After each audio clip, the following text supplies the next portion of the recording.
Good morning and welcome to the February 17th, 2023 SANDAG Transportation Committee meeting. And I will go ahead and call the meeting to order. And we'll start with our interpretive services. So I ask Ruth to go ahead and give us our instructions. Yes, good morning. This is an announcement for remote participants and I will translate the message later. Para hacer uso del servicio de interpretación, por favor desplácese a la parte inferior de la pantalla de Zoom, donde aparecen los controles. Haga clic en el icono de interpretación, que es el globo terráqueo, y seleccione su idioma. Si está utilizando la aplicación móvil de Zoom en celular o tableta, presione los puntos suspensivos, luego Interpretation y luego el idioma. To use the interpreting feature, please scroll to the bottom of the Zoom screen where the meeting controls are located.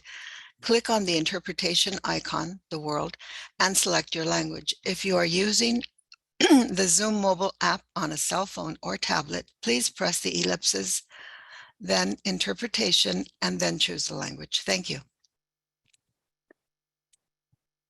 Thank you. So I'm going to ask the clerk, Francisca Webb, to confirm that we have a quorum and with a roll call attendance. And as part of that, I understand that Councilmember Vivian Moreno is online and there's some special instructions on that. And Council, you can give us the requirements and about virtual participation.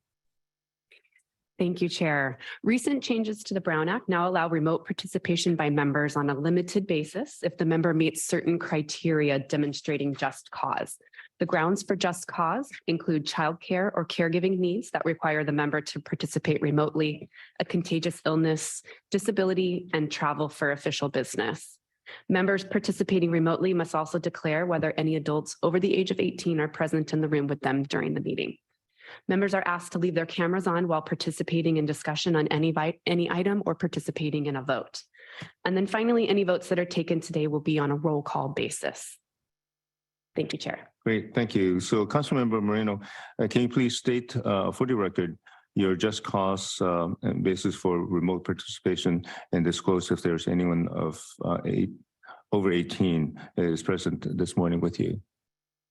There is nobody over the age of 18 and my just cause is childcare. And, you know, I haven't talked to you since you had child, so congratulations. Thank you very much. She'll come in, I'm sure, to meet everybody. Should we proceed with the rest of the roll call? Chair, I do believe there's an additional member who is requesting remote participation today. So member Mayor Kranz, can you give us your reason for participating remotely? Yes, I am currently hosting the COVID virus, so decided that it's probably best I not join you in person. And there is nobody over 18 in my office with me here at home. And for you, rather than congratulations on hosting COVID, I hope you recover well. Yes, doing my best. All up to date on the vaccines, so it's been mild. Hopefully it stays that way. Best to you. So thank you. Do we need to do a roll call for the rest of the members here? So Francisca, you can proceed. Yes, thank you, Chair. Start with the City of San Diego, Vice Chair Campillo. Here. For the County of San Diego, Supervisor Anderson. Here. For East County, Chair Shu. Here. For North County Coastal, Mayor Kranz. Here. Also for North County Coastal, Deputy Mayor Zito. Present. For North County Inland, I'm sorry, North County Inland is absent today. For North County Transit District, Councilmember Contreras. Present. For MTS, excuse me, Councilmember Moreno. Moreno present. For the Port of San Diego, the Port of San Diego is absent. For South County, Councilmember Duncan. Present, thank you. For Councilmember Rodriguez, or I'm sorry, for South County, also Councilmember Rodriguez. For San Diego County Regional Airport Authority, Mayor Sanchez. Present. And also for the San Diego County Regional Airport Authority, Rafael Perez. Present. For Caltrans, Executive Director Dayarda. Here. Also for Caltrans and Fox. And the Southern California Tribal Chairmen's Association is absent today. Oh, I'm so sorry. For East County, Councilmember Mendoza is also with us. And that completes the roll call, Chair, and we do have a quorum. Thank you. We'll go ahead with public comments. So that's item one. Francesca, do we have any public comments today?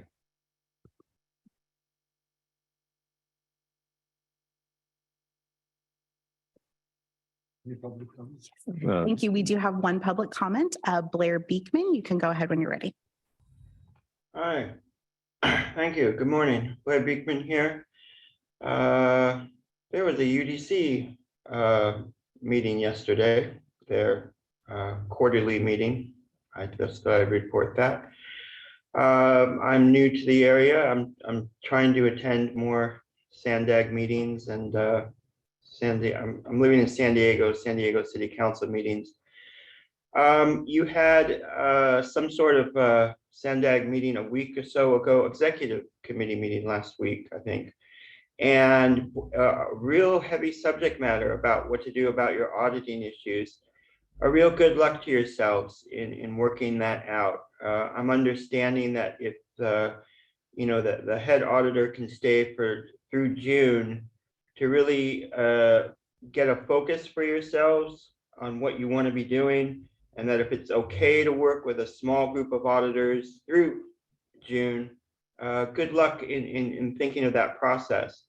And that I felt it could be okay. It was mentioned very nicely by one person on the committee, that it could be okay to come back with reports to say consent calendar, for meetings like this. And the next executive meeting is in mid-March, but I think it could be okay to have, report backs to committees like this on the current status of how the auditing process is going, and just a checkup on what people are thinking, where they're at. I think that can be okay in the next few months. It doesn't have, I know you have to work these things out, but a checkup, an open checkup can be an okay thing to do, I think. And that if we can have the space at this sort of time and consent calendar time to ask how things are going and progressing, have that choice and option should be available to ourselves. I mean, it really needs to be open and accountable what's going on in the auditing department at this time. And I just want to hopefully help in the process that it can be okay to ask the question, how are things going? And to be able to do that's helpful and really important for this process and what you guys are going through with auditing at this time. And thanks a lot. Thank you. We do have one additional public comment. Jesse O'Sullivan, you can go ahead. Hi, good morning. My name is Jesse O'Sullivan. I'm policy counsel at Circulate San Diego. Just on Tuesday, we released a new report called Making the Most of the Midcoast Trolley. It's about making the most of the Midcoast Trolley extension. And I wanted to bring it to your attention because there's a lot that Sandia can do about it. We've invested $2.2 billion of the taxpayers' money in the Midcoast Trolley extension, and that's a great thing. It's an awesome project. It's already increased ridership. But it would be silly to leave benefits on the table. And in order to make sure that we get the most out of that $2.2 billion investment, we need to do other things that will increase ridership and increase the economic development that results from this investment. So the building the Midcoast Trolley isn't just about equity. It's not just about climate. It is about those things, but it's also about growing our economy because it connects downtown San Diego to the biggest biotech hub in the city, with the other San Diego's other downtown. And so I would encourage you to read the report. The recommendations are to upgrade the land uses around the Midcoast Trolley so that more people can live and work within walking distance of the trolley. It also includes recommendations to make sure that the pedestrian environment around the trolley makes people want to walk there and makes people safe to walk there.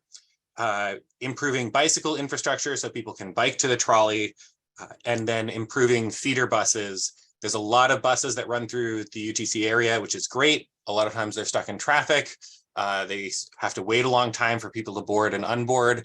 And so our report presents a lot of solutions for how we can improve those things to make sure that we make the most of that investment. Thank you. Thank you, Chair. That concludes the public comments. Thank you. Are there any member comments? Oh, Gustavo, go ahead. Thank you, Chair Shu. I wanted to mention three things that may be of interest to you.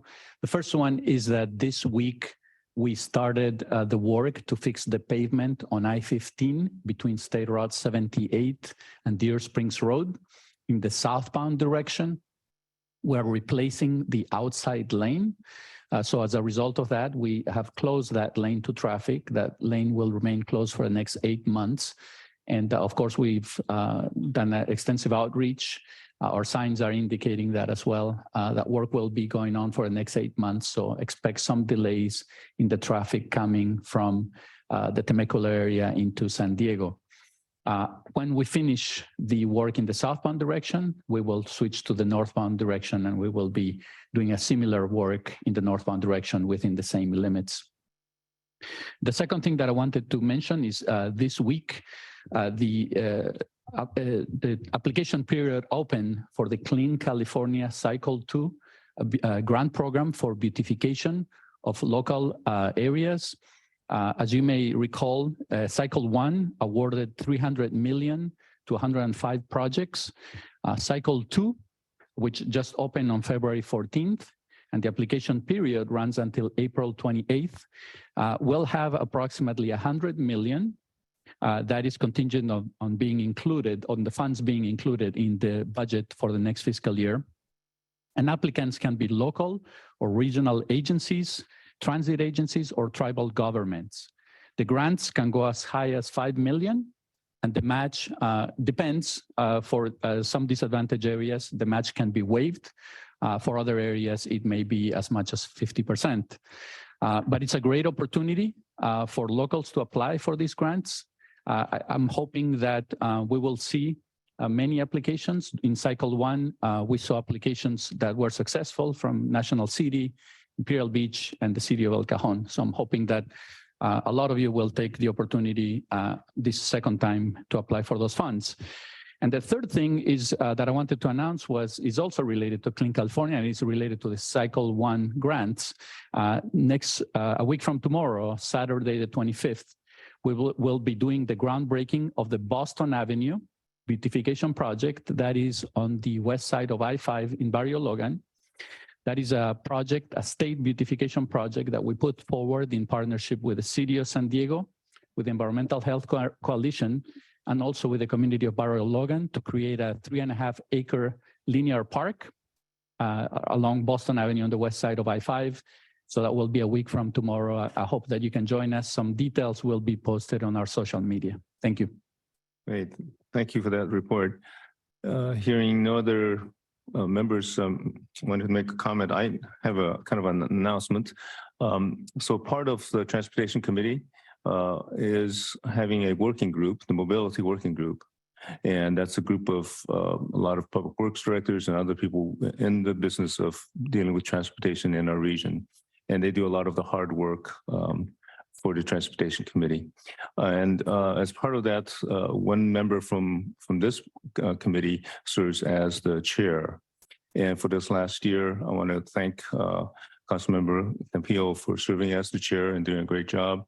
I get the privilege of appointing the next chair, and I have chosen Councilmember Jose Rodriguez from the city of National City.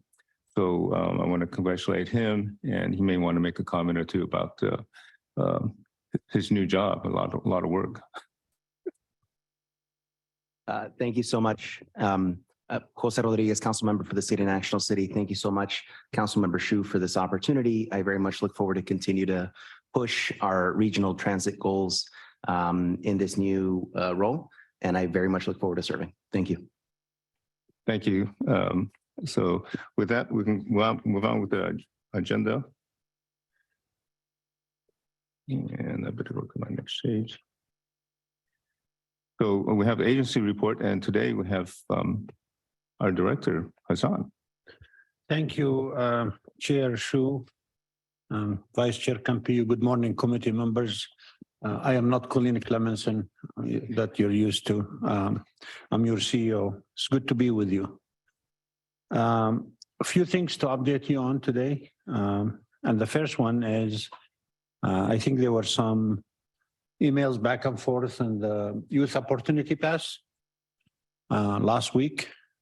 I just want to let you know that this agency is ready to sign the memorandum of understanding with our transit agencies.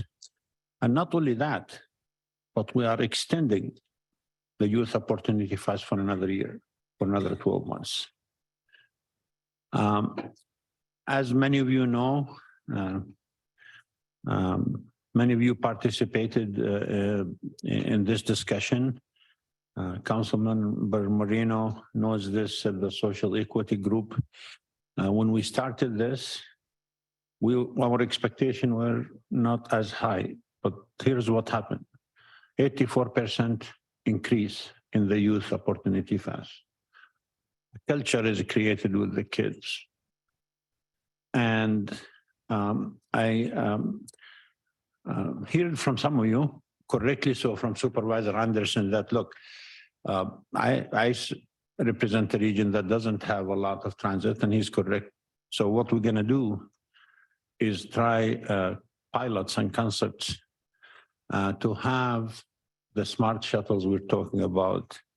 So every part of San Diego can access this program. So we're not only signing the MOU, but we're extending the time by 12 months. Furthermore, I instructed my team to start drafting a memorandum of understanding with the County of San Diego and the two transit agencies to shortly start the 24 and under. And I will be recommending to the board significant funding from this agency to be put on the table to do this. So we can say all of our college and high school and school youth can ride transit. As I said many times before, in the public sector, we're in the business of providing public goods. We do have a public good. Transit systems, both agencies doing a great job running it. But as we also know, they're not running full. As far as I'm concerned, you have this amazing public good, utilize it. And if there is something this agency can do to make sure more people utilize it, we will do it. That is why we're going to come to this later today in this committee. You're going to hear about the Youth Opportunity Pass, more details. That is why I'm going to push really hard and recommend really hard to my board that they make the funds available to continue the 24 and under. This 18 or younger youth pass cost, I think, $13-14 million, somewhere in the neighborhood. The 24 and under is going to cost in the neighborhood of $30+ million. I believe it's a small cost to pay, and it has to serve every part of San Diego County. And again, later today, you're going to hear from the staff. The Regional Transportation Plan. As you know, last September, the Board of Directors directed me and my staff to take the road user charge out of the plan. And we are in the process and getting very close to accomplishing that. We're going to amend the 2021 Regional Transportation Plan without the road user charge and submit that plan to the Air Resources Board for approval. We're doing the supplemental EIR, and so we're following direction. I know many members love to continue talking about this to give political speeches. You go ahead and do your political speeches. But the bottom line is we had a plan. It was approved by state and federal government. We continue to bring billions of dollars to this region to do good things for this region, every part of the region. And you want to continue your political speeches, go for it. But the bottom line is we have a plan. The board directed us to take the road user charge out of the plan. We did. We're doing. and we're going to submit that plan without the road user charge to the state. In the meanwhile, we're starting the work on the 2025 regional transportation plan. And I have received emails from members who are telling me, well, we need to have a meeting to discuss this part or that part. Doesn't work that way. The regional transportation plan is not a joke. It's not a political game. It is a plan that has to meet federal and state requirements. It's a plan that has to meet the policies set by this board. It's a plan have to be true to social justice and social equity. And we don't just take things out and put back in. We don't just say what we feel. We do it. We have technical tools. We have models. And we come back to you and you make the final decisions. It's not the staff who make decisions about the plan. The staff inform you, you make informed decisions. So the 2025 regional transportation plan we started the process. We started talking to the communities, to working groups. Everything will be on the table like was in 2021 regional transportation plan. And everything you have the right to know and know well, and then make an informed decision. With Caltrans, a couple of weeks ago, I was in Sacramento. My colleague from Caltrans, Gustavo, joined us for the meeting. This agency enjoys the greatest reputation when it comes to innovation, when it comes to trying new concepts. And we can walk into any state office and be respected for what they do, what we do. And the directors and myself met with the head of Caltrans. I met with the Secretary of Transportation, Mr. Ramashakin, to make sure that San Diego is at the top of the list to trying these new concepts, to make sure if you drive, you have a safer, faster drive. If you take the transit, it's a reliable option. And very soon, Gustavo and myself will be announcing specifically what exactly in the Smart Corridors arena we're going to be working. One other priority was the Central Mobility Hub. As many of you know, we started and signed MOUs with the United States Navy for the redevelopment of Navwar, building a hub, but most importantly, connecting our international airport with rail. Many of you travel the world. I did, the Far East, Europe, Middle East, and know that every urban area airport, when you get out of the plane, you have a train that opens to you to get in. Our airport doesn't. LAX, People Mover will open this year. We remain the only major urban area airport that doesn't. So we need to connect rail to the airport and then connect it to a central mobility hub. We worked with the city of San Diego for the redevelopment of Civic Center. We're looking at a couple of other options, but very shortly, you're going to see an executive summary of this work continuing. Otay Mesa 2. I think you'll all agree, whether you live in Ramona or in Oceanside or in San Marcos or in the city of San Diego, border crossing projects benefit all of us. Not only us here in San Diego, but in the state of California and in the nation. That's why we worked really hard with our partners from Caltrans. I don't know whether you all met Mario Orso. He's an amazing director. So Gustavo and I are spending a lot of time to make sure we get this project to the finish line. We're not there yet. We have a lot of work with our federal partners from CPP and General Service Administration. We have a lot of work to make sure that the funding is there. As many of you know, cost went up everywhere. A facility on the border that we thought it's going to cost $250 million just 24 months ago now is $450 million. That's nothing we can do about that. That's reality. Will the cost come down? I hope so. If you look at the history of the last few years, it doesn't look like it. But one thing is clear. And it was clear when we went to Mexico and signed a historic agreement in the toll revenues with the Mexican government.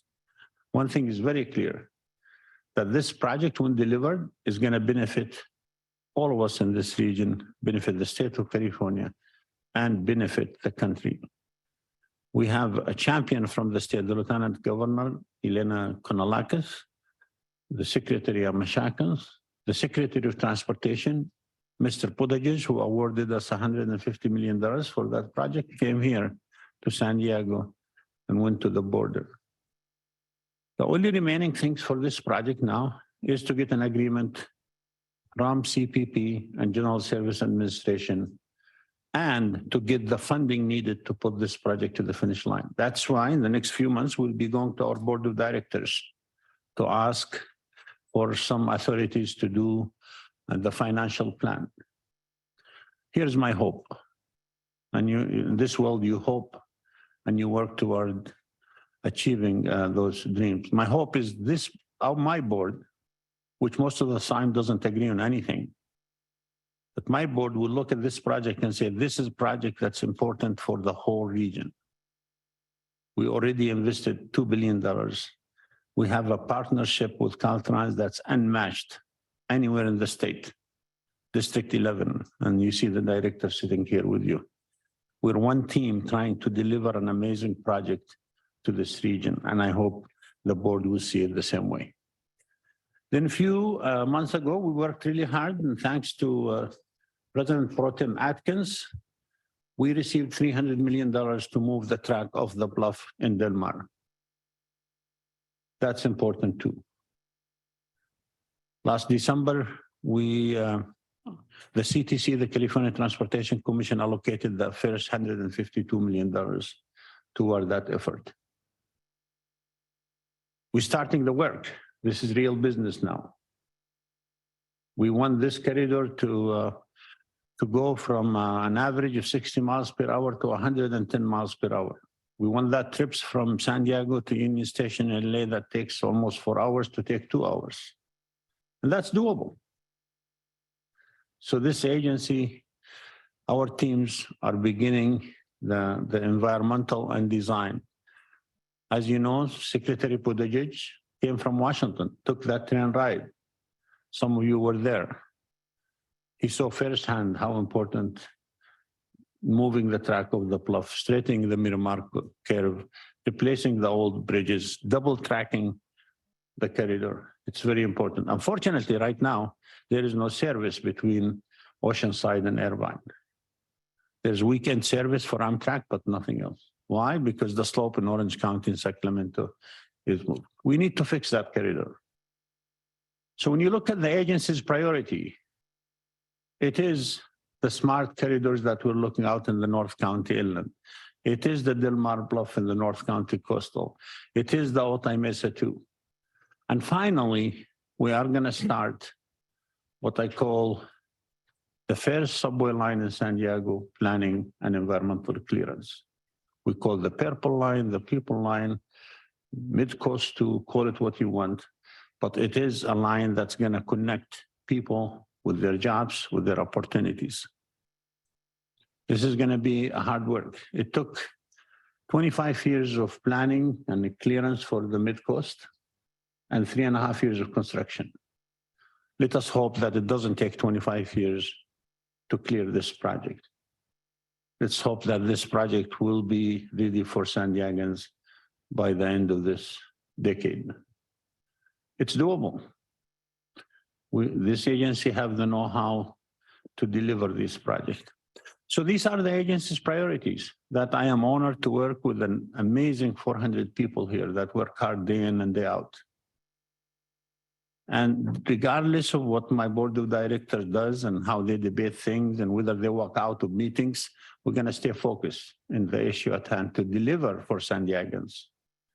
And we're not going to pay attention to the sensational speeches that people love to give to tarnish this agency and its people. I will continue to stand firm that this is the best group of people I ever worked with in 35 years. Because they deliver real things. They deliver the Mid-Coast. $2.17 billion on time, on budget. With our partners, Caltrans District 11, we're delivering a $2 billion border crossing. And we're going to continue to deliver. We're going to start to work on the 52. I'll look at ways to make this corridor as smart as humanly possible to add capacity. So residents in the East County could have either use the buses faster or drive better. These are, ladies and gentlemen, our priorities. These are our priorities that established by the board of directors that's going to be reflected in the budget coming to you. I thank you, Chair, and I'll be happy to answer any questions. Thank you, Hassan. Are there any public comments, Francesca? Thank you, Chair. We have no public comments. Any questions or comments from board members? Oh, Supervisor Anderson. I just want to thank Hassan very much for accommodating my district and in bringing more youth opportunities to the unincorporated. Thank you. Thank you, sir. Okay. Oh, Mayor Sanchez. Thank you. I also wanted to thank Hassan for continuing to work on the connectivity with the airport. That is, I think, very, very critical. It would be great for us in North County to be able to get on that train and know that we can get to the airport and not have to, find other creative ways of getting there. But thank you very much. Thank you. If I may, Chair, I just on the airport connection, and we have a lot of partners, port, the county, the airport. We're working well together. But honestly, I hope this region will come to realize that whatever we do in the airport is not against driving. It's not against people driving. We live in a free nation, thank God, and we can do what we want. But we want to make sure there is options. And as I was talking to you earlier this morning, a trip that takes 20 minutes in the car shouldn't take 2 hours in transit, because then nobody's going to take transit. So we're working toward real solutions. And of course, people always tell me, well, this is going to take a lot of time and cost a lot of money. And my answer is always the same. Name one thing that didn't cost a lot of money and take a lot of time that's worth anything in the world. There is none. And therefore, we're building a system of the future, and I hope you help us deliver. Thank you, Hassan, for the great report and really a great recap of Sandesk's work and the work and challenges we have ahead. Let's move on to the consent agenda. First, are there any public comments for the consent agenda? No, I do not see any hands on the consent. Okay, any member comments? If not, I'll entertain a motion to approve the consent agenda, rather. So moved. Mayor Sanchez, and seconded by Councilmember Duncan. So I have a motion by Mayor Sanchez and a second by, Councilmember Duncan. Francesca, I guess I can ask for public comments as well, but we didn't have any. Should we go ahead and move on to vote? I guess we have to do a roll call vote. Yes, we do need to do a roll call vote, but if you could also use your clickers for the record so that it'll appear on the vote. Those present can use the clicker as well as roll call. For the City of San Diego, Vice Chair Campillo. Yes. For the County of San Diego, Supervisor Anderson. Aye. For East County, Chair Shu. Aye. For Metropolitan Transit System, Councilmember Moreno. Moreno, yes. For North County Coastal, Mayor Kranz. Yes. North County Inland is absent. For North County Transit District, Councilmember Contreras. Aye. For the Port of San Diego, Commissioner Naranjo. Aye. For San Diego County Regional Airport Authority, Mayor Sanchez. Aye. And for South County, Councilmember Duncan. Aye. Thank you. That item passes unanimously with those members present. Thank you. Let's move on to we did the reports. Item number 5 Special Transportation Grant Program, Cycle 12, is called for project funding recommendations. And we have Zach Rivera here to make that presentation. Great, thank you so much. Good morning, Chair and members of the Transportation Committee. My name is Zach Rivera, as you just said, and I serve as one of the program managers of the Specialized Transportation Grant Program, or STGP. I'm here today to discuss the STGP funding recommendations to the STGP Cycle 12 call for projects. But first, a little background on the STGP, especially for many of you who are new to the Transportation Committee. The STGP is one of 7 competitive grant programs managed by the SANDAG Grants Division, comprised of the Federal Transit Administration Section 5310 program and the Transnet Senior Mini Grant Program. The STGP seeks to improve mobility for older adults and individuals with disabilities in our region. This is accomplished by delivering effective, equitable, environmentally responsible, and coordinated transportation solutions that use public funds wisely to address existing gaps in specialized transportation service. Since 2006, SANDAG has awarded more than $26 million in federal grant funds and $21 million in Transnet funds through the STGP, which has supported more than 275 specialized transportation projects in our region. Examples of eligible projects include accessible vehicle purchases, as shown on the photo on the left, and support for volunteer driver programs, as shown on the photo on the right. About every 2 years, SANDAG holds a competitive process or call for projects to distribute available Section 5310 and Senior Mini Grant funding for projects that further the STGP goal and objectives. The projects are scored based on eligibility and evaluation criteria set by the SANDAG board with input from the Independent Taxpayer Oversight Committee, this committee, and specialized transportation stakeholders. So we're nearing the end of the STGP Cycle 12 call for projects. Before I discuss the results, here's a summary of the key activities that led to this point. We began this competitive process around this time last year by soliciting input from specialized transportation stakeholders. Staff held a specialized transportation workshop, released a survey, presented to the Social Services Transportation Advisory Council, the Social Equity Working Group, and other external stakeholders in our region. Based on this input, best practice research, and prior audits, staff presented Cycle 12 evaluation criteria to the ITALC in early 2022. Staff then presented the evaluation criteria to this committee, who unanimously recommended approval to the board. Following board approval on June 24th of 2022, that is, staff released the call for projects in early July 2022. Once the call closed on October 5th, 2022, staff reviewed 44 project proposals from 15 unique nonprofit organizations and local agencies that collectively requested $9.6 million in STGP funding. So through this review, staff determined that 3 submitted projects were non-responsive and eligible based on the eligibility criteria set forth in the call. The remaining projects were sent to evaluators external to SANDAG to review and score. Staff then developed draft project rankings and funding recommendations, conducted a social equity analysis of the funding recommendations, and completed a quality assurance review to mitigate any errors in calculations.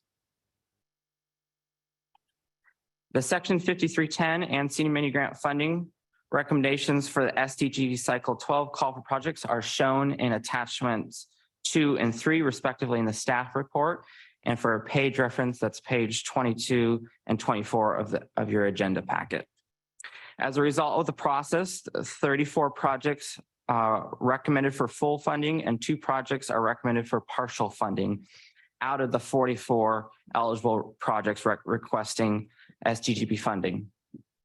Through both sources, applicants requested 9.6 million in funding. The only 7.9 million is available, so approximately 82% of the total grant request can be funded. All recommended projects advance the STGP goal and objectives, align with the priorities in the coordinated plan, and provide varied services to address the mobility needs of older adults and individuals with disabilities. Recommended projects include, but are not limited to, support for volunteer driver programs, information referral services, and purchase of accessible vehicles. So as a result of the process, for this 5310 program, 32 projects are collectively recommended to receive approximately 5.2 million in funding to support specialized transportation services for older adults and individuals with disabilities.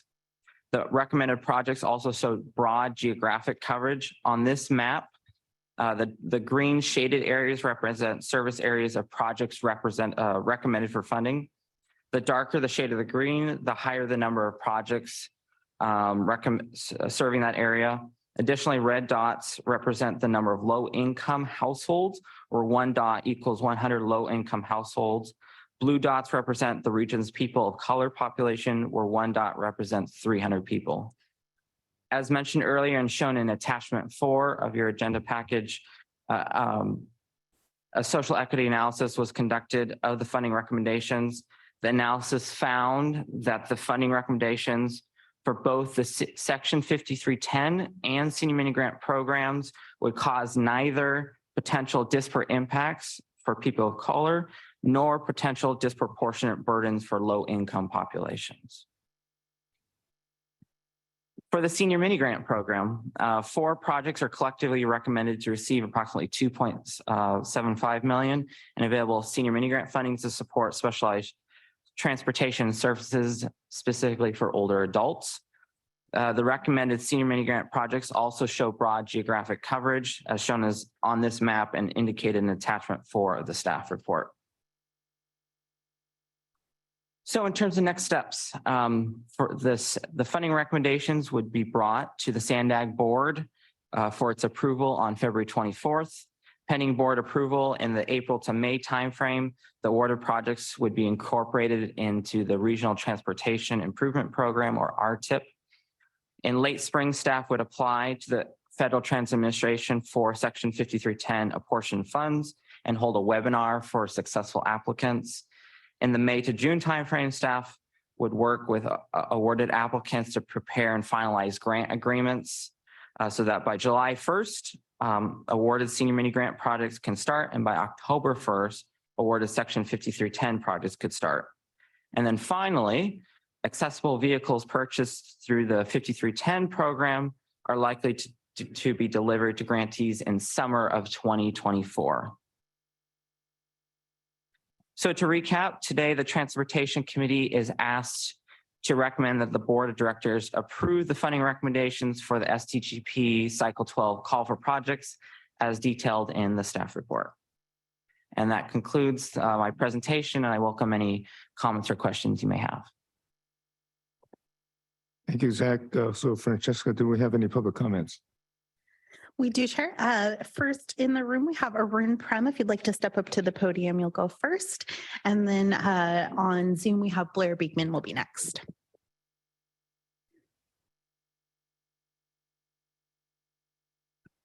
Good morning, everyone, and thank you for the opportunity. I'm Arun Prem, Executive Director of FACT. And FACT, as you know, is the Consolidated Transportation Services Agency, CTSA, designated by SANDAG. I appreciate that we were awarded funds for our CTSA activities in this cycle 12, and this is the 17th consecutive year that FACT has successfully applied for and performed on these grant projects. We were not funded for RideFact service. RideFact is a countywide service which is seamless, low cost, accessible, and available to seniors and people with disabilities. That is a huge loss for the next 2 years for this county because there is no substitute for FACT service, as CTSA FACT acts as a safety net for all other transportation services operating in this county. So I wanted to call attention to that outcome of this cycle. I also want to make clear that I'm not here to oppose the process. Sandag is very fair when these determinations are made, and the staff work diligently on these cycles. So that is not an issue. But I'm here to point out that this process for funding a CTSA in this manner can lead to these undesirable outcomes. And I've shared this concern with Hassan and Sandag staff, and I'm very pleased that they have taken those concerns and actually are following up on those by referring them to the mobility working group, which will come up with some recommendations in the near future. Unfortunately, by the time they figure it out, it will be too late for us to fund our service with cycle 12, for cycle 12. Fortunately, in November of last year, TC and the board approved Access for All funds for FACT. So that will offset for the first year some of the impacts of this decision. But for the following year, 2024, we don't see any way that we can operate Ride FACT services. And I think that's a concern for all San Diegans. So I urge you, as you take this action, to also consider other actions and support that you can provide to people who need these services in this county and rely on Ride FACT to get around, live their lives, medical and other services that they need to get to. Thank you very much. Thank you. Next is Blair Beekman. You can go ahead when you're ready. Hi, Blair Beekman here. I find it interesting that this item is immediately after the consent and the chair's report, or the commissioner's report. I guess first off, it's a real sad thing that we've had to be dealing with COVID the way we have. It's kind of decimated our mass transit system, and that we've had to try to put the pieces back together in our lives, how we can function. And so a thank you and how we're doing that. And that's I think what this item can help with. And what's interesting in how this item follows the Chief Executive Officer's report is that I think there can be ways that we can be better addressing our transit issues, some good short-term fixes, including rideshare issues and how to make sure our bus drivers are being hired so there's a consistency and a very fluid motion of continual bus service going around the city. With more fluid bus motion, that is an important factor in how people can trust getting on a bus that will be there for them. And that produces better ridership things, I think. And with the rideshare issues, because of this older program for seniors and its rideshare purposes, services, I think it can be expanded in how to, I don't know how to better quite address it for more of the county, but it is a way that can create a sense of faster service that can be a good substitute use of how to create transportation as we wait for the subway system to develop. I think it's a good way to create faster service for people that should be considered. And I'm wondering why this item is placed the way it has at this place, if it's a part of that thinking that's going around at this time. I just want to bring these things out. I'm not I don't have a lot of depth of knowledge about these things that I wish I could, but hopefully a few simple words can get yourselves thinking about choices that we can have in the upcoming years. Thanks a lot. Here, that concludes the public commenters on this item. Thank you. Are there any member comments? Vice Chair. Thank you, Chair Shu. Thank you very much to staff, Mr. Rivera, for presentation. I share many of the same concerns that Mr. Prem noted, understanding how important the Ride FACT program is for our region and understanding that it was not awarded the non-traditional funds I do appreciate that FACT was awarded MGP funds for their CTSA services. I understand basically on attachment 2, because they are our CTSA, the font is very small in some of these attachments, but in essence, it says at the top that item number 6 of June 24th, 2022, that during STGP cycle 12, section 53010 funding was allocated. That money was given to FACT, right? Yeah, that was at the recommendation of the Transportation Committee. Excellent. Okay. So there was some funding there. And then when we look at the non-traditional projects, I've read this attachment very closely a couple times, and it's unclear to me how, well, first of all, I will say that the non-traditional projects all have a lot of merit. Very glad to see Jewish Family Services San Diego is being fully funded here. That fact that the average score and then the sum of ranks doesn't seem to be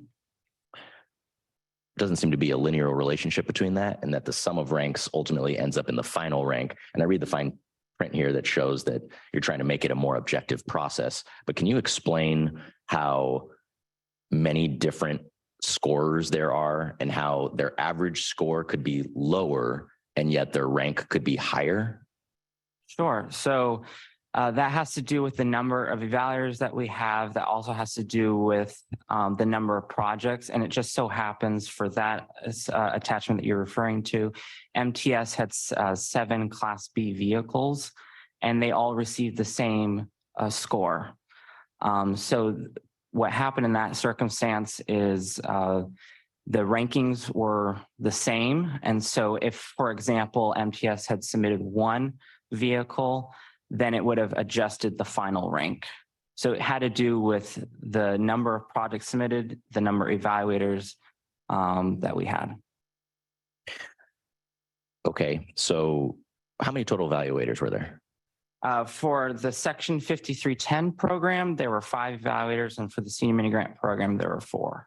Okay, so for the non-traditional projects, 5 different folks scored all these 10 different entries, and FACT had a higher average score from the 5 different folks, but it ultimately ended up not being ranked higher, even though its average score was higher than all of the MTS projects. Correct, because so one evaluator had, or a couple evaluators scored the MTS projects higher, and so the rank was higher for those evaluators relative to the other evaluators. So that's why it would be counterintuitive as to your point that you would have an inverse relationship, but it is talked about in the footnote about why that's the case. Understood. So it seems to me, well, the footnote says this measure is more objective, mitigating for and normalizing the evaluators' scoring differentials. So what it sounds to me like is the average score doesn't matter at all. What matters is that more evaluators rank you higher. And if we're depending on 5 individuals, they could ultimately be this. It seems to me the process is more subjective rather than objective. Can you clear that up for me? It would probably be about the same. I mean, this was an anomaly. We've used this process for many cycles. Sure. And it's been the same process cycle after cycle. This was more of an anomaly that we had a switch in terms of the average score and the final rank. Understood. My 2 cents, it seems, I understand this process has been used for years, and there's definitely value in what MTS is providing, no denying that.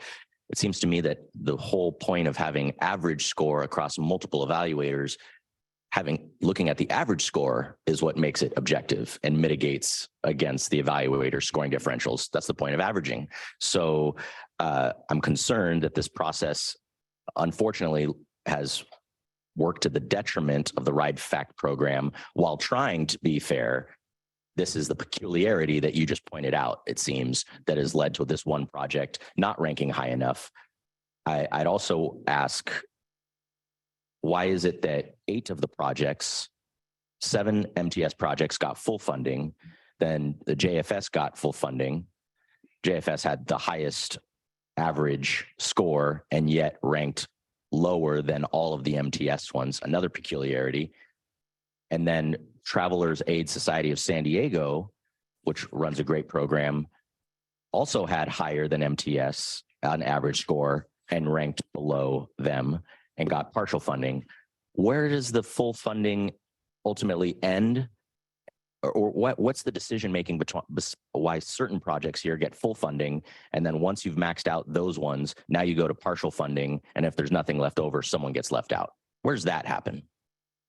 And to be clear, you're referring to attachment 2 of the staff report? Yes, I am. Yeah, yes, B, section 310, non-traditional projects only. Yes. So, so we have the first 7 are MTS vehicles and then Jewish Family Service. And the anomaly that you were describing earlier refers to the MTS vehicles receiving a score of 88.75. Then there's Jewish Family Service receiving an average score of 94, and then Travelers Aid 93, and then 91. Just because of the anomaly that we just described, that's why the average score for MTS is lower, and their higher rank, their final rank is higher, but the other ones all are in descending order. So the average score correlates to the final rank.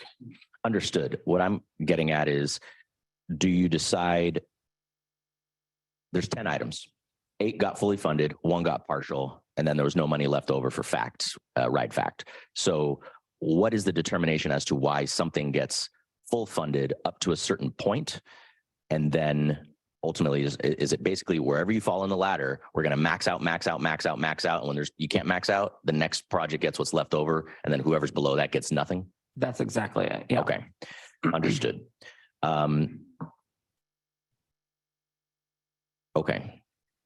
Councilmember, if I may, Please. let me help with the difference between average score and rank. Yes. So the reason that we use rank, we use this across all of our programs, is you can have evaluator bias in a project. So you may have one evaluator that's really lenient versus another that's really strict in the score. So we provide it as a reference point in the report so folks can understand sort of how did they measure up across the evaluators, but we don't use that in terms of determining funding because of that bias. And we've seen that in the past where one evaluator may score someone very, very highly just because that's how they score consistently across applicants. But when you compare it across the whole, we're really interested in the order, who I scored as first versus Zach versus someone else. So it does get confusing when we see this. It's not very common that we do, but that's how we determine the funding, is we provide it here merely for reference so folks can understand, a rank is one thing, but if you're trying to determine why did I miss funding, sometimes that number is helpful to see how closely together projects scored, but we don't use that number for rank or for funding. We just use it. We're using the rank number in order of funding. And as Zach said, we just fund down that order until we start to run out of funding, and then it results to partial or none. Understood. Last question for you. Is there, what is the I guess the underlying methodology or reasoning for giving maximum funding to all of the highest until you get to one that gets partial? Because it seems to me you're going to have maxed out all the way. One will ultimately probably get partial, and depending on the percentage that's left, and then whatever is after that is going to get 0. Is there a reason we don't say, a certain project will get 95% of what it needs, such that each applicant, particularly one that has a higher average score, would get something? It's something we could look into. Okay. I'm not opposed to it. I think it might make sense. I think some of the applications, as we set funding limits to them, helps with that. If there's a maximum amount, sometimes it kind of dissipates its way down, but it's certainly something we could look for future cycles when you have this anomaly that's occurring. Very good. I appreciate you looking into that to make sure that, something that is obviously, all these are very, very necessary. Sorry, Mr. Rivera, you have something to add? Well, I was just going to say that it usually would work. That's something we can explore. The other thing is for vehicle projects, you know, that's a little bit of a different scenario, and just because we can't buy half a vehicle. So if the grantee were to provide additional matching funds, that could make sense. But for projects like operating projects that are scalable, that's something definitely we can look into. Understood. I really appreciate your detailed answers and having all the answers, which is very good. Just want to say that I think looking into this to make sure that anomaly doesn't occur, maybe finding a way that, you know, ultimately ends up that nobody gets left out, even though, you know, we do want to try to fully fund items so that other agencies don't have to find money that otherwise would be coming to a very meritorious project. FACT is very, very important to me. And the Ride FACT program in particular is to my constituents. And I'm not telling you anything you don't know. I know you guys value it here at Sandag. So please do look into that calculation factor so that we can make sure that this is, I guess, not counterintuitive, and we don't have these anomalies in this process. Thank you very much, Chair. With that, I will move approval of item 5. I'd like to make a public comment. Sure. Let me go ahead and register the motion by Councilmember and Vice Chair Campillo and seconded by Mayor Sanchez. Councilman Duncan. Thank you very much. And I agree and appreciate Vice Chair Campillo's comments and questions. I think Ride FACT is an extremely important entity. And I have a question for Mr. Rivera. Are there any other entities other than Ride FACT that cover the entire county of San Diego that provide curb-to-curb transportation for mobility challenged individuals, including specifically mobility challenged individuals that require a wheelchair? Sure. So we have a couple projects. Travelers Day to San Diego, their service area is countywide, and they're recommended for full funding in the funding recommendations. So they currently have a website or a phone number that one of my constituents can call and say, tomorrow I need a ride at my curb and I am in a wheelchair and I need to go to this doctor's office? Yeah, so you can call, they would have a website, you can call them to see what best solutions meet their needs. And as FACT as the CTSA, one of their responsibilities is connect riders to the best transportation options in San Diego, so they would be equipped to help as well. Because my understanding is Ride FACT currently offers that service countywide. And I'm sorry he had to leave, but I listened to CEO, Acarda's comments about this transportation committee in Sandag. And I know I've been on Sandag for a limited amount of time and this transportation committee for a limited amount of time. But for instance, when he's speaking of the 18 and under program and 24 and under program, committing significant funds and committing to serving the entire county, looking for new concepts and the best concepts for transit and to deliver to San Diego, and that these things take a lot of time and take a lot of money. I'm specifically looking at Ride FACT, which currently exists, does not cost a lot of money and take a lot of time to keep in operation, provides a countywide service that's an incredible service and is not a service that I've ever heard criticized, and it's been left out of funding for this cycle. And I'm not saying this to criticize staff, and in my limited time, again, staff across the board with Sandag has been excellent, but a part of my understanding is when an anomaly occurs, despite a very good process, that the decision makers have the power to try to fix that anomaly or problem. And if it can't be done with this cycle, I would just strongly urge staff to work on a solution to ensure that Ride FACT can be funded for the constituents who are mobility challenged, who are in wheelchairs and are elderly across the county that currently use it in a seamless fashion. It's extremely important to my constituents, not so many in Coronado, where I'm a city council member, but in the South County, other cities that I'm representing here today. So please also to Mr. Rodriguez to please consider this on your committee that you've been chairing. Thank you very much. Councilman Contra. Thank you. And I appreciate the inquiry that Vice Chair Campillo made and the comments that you just made as well. And I will say that, you know, as more folks are aging in place, there's a lot of mobility needs for our senior population and those who are have disabilities that don't allow them to move on regular transportation systems. And I think about also East County and how, you know, there's a lot of folks out in East County that want to age in place. So, you know, FACT has an incredible system. And I'm wondering if there's some way to, and speaking about these anomalies and how it's not frequent, right? If such an anomaly were to occur, if there's a recommendation of partial funding that could be also put into consideration for this committee versus just looking at something that, you know, as Vice Chair said, all of these 8 projects are fully funded. And then it does look like Travelers Aid is only partially funded.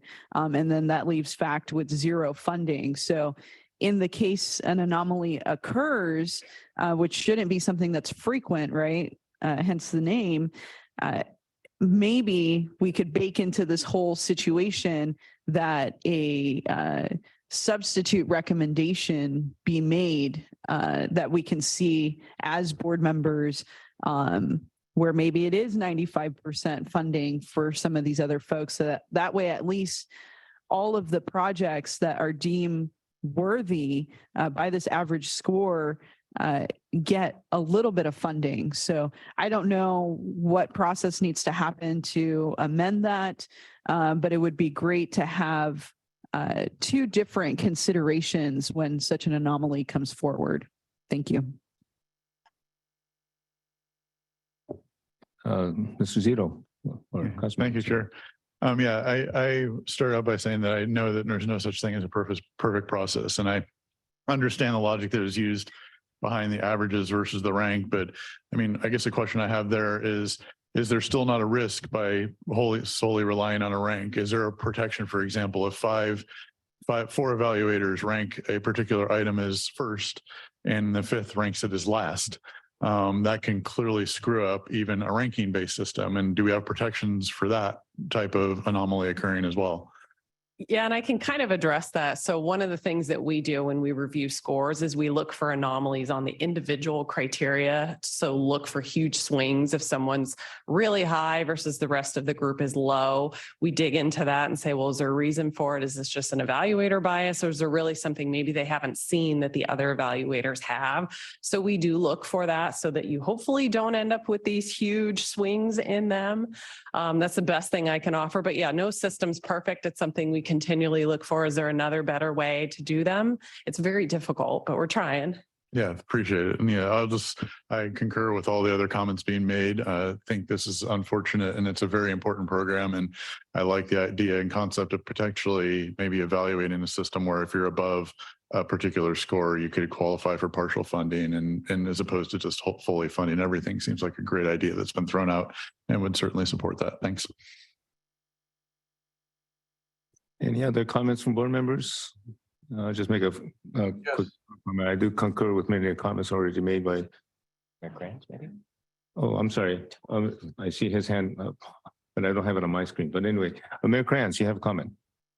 I just wanted to say that the process, leaves something to be desired when you see green goes to yellow and then everybody else is red.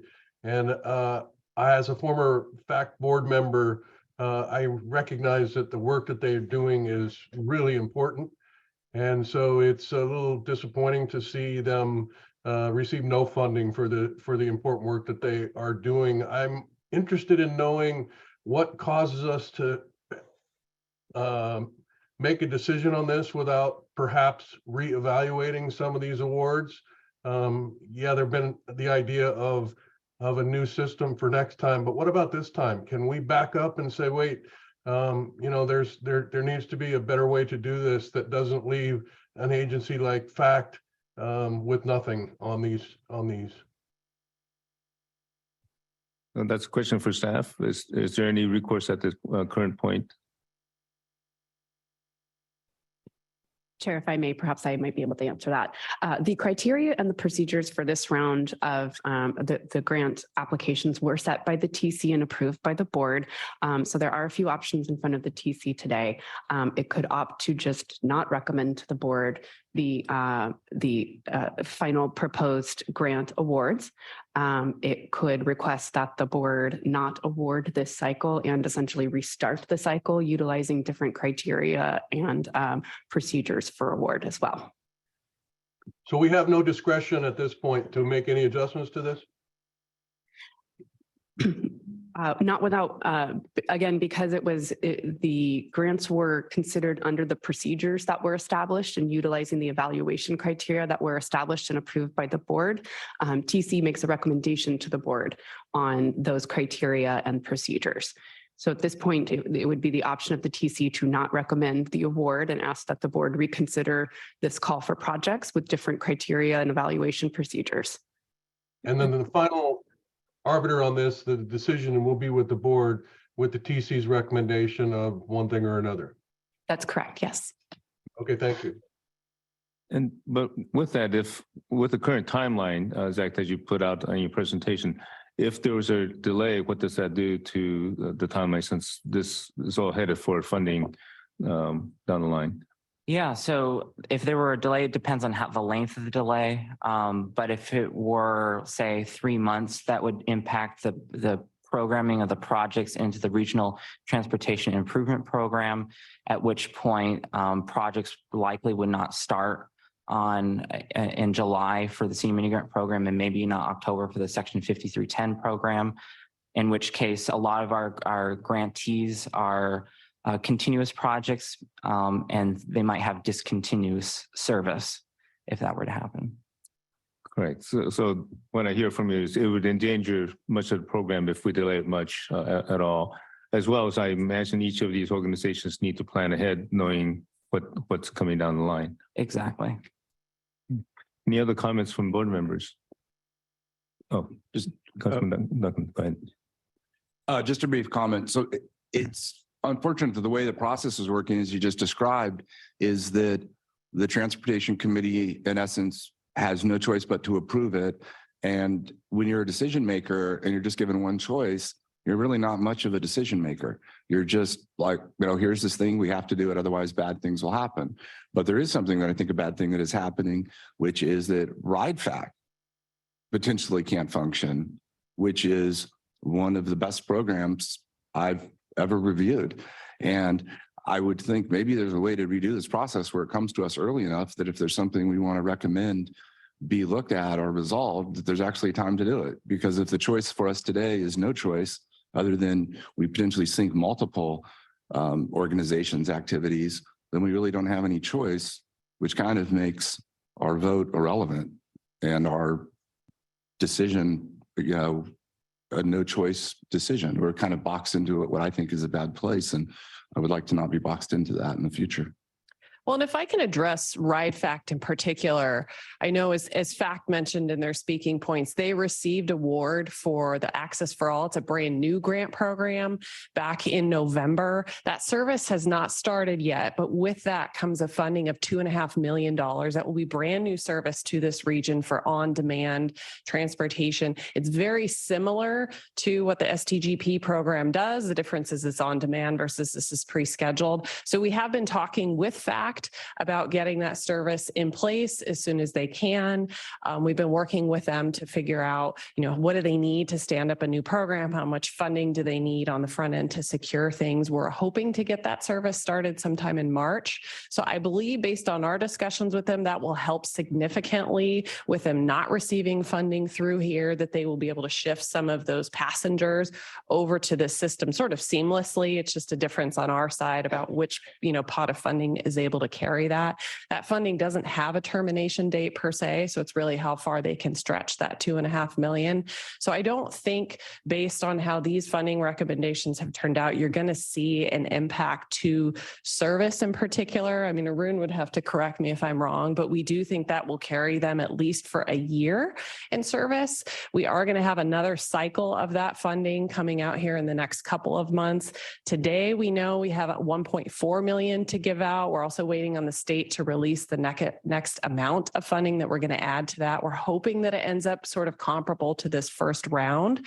So that may help kind of bridge the gap. This is a 2-year program. AFA is 1, so that maybe those two will kind of collide together so that there isn't a gap in service or in funding to RideFact or any provider for that matter under this program or under this service model. So I hope that that helps kind of explain that there's this other element that's sort of sitting over here, related but unrelated, that might help with continuing service.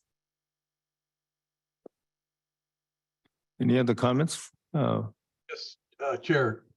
Oh, let me take Jennifer. I'll come back to you, Mayor Krantz. I'll make this brief.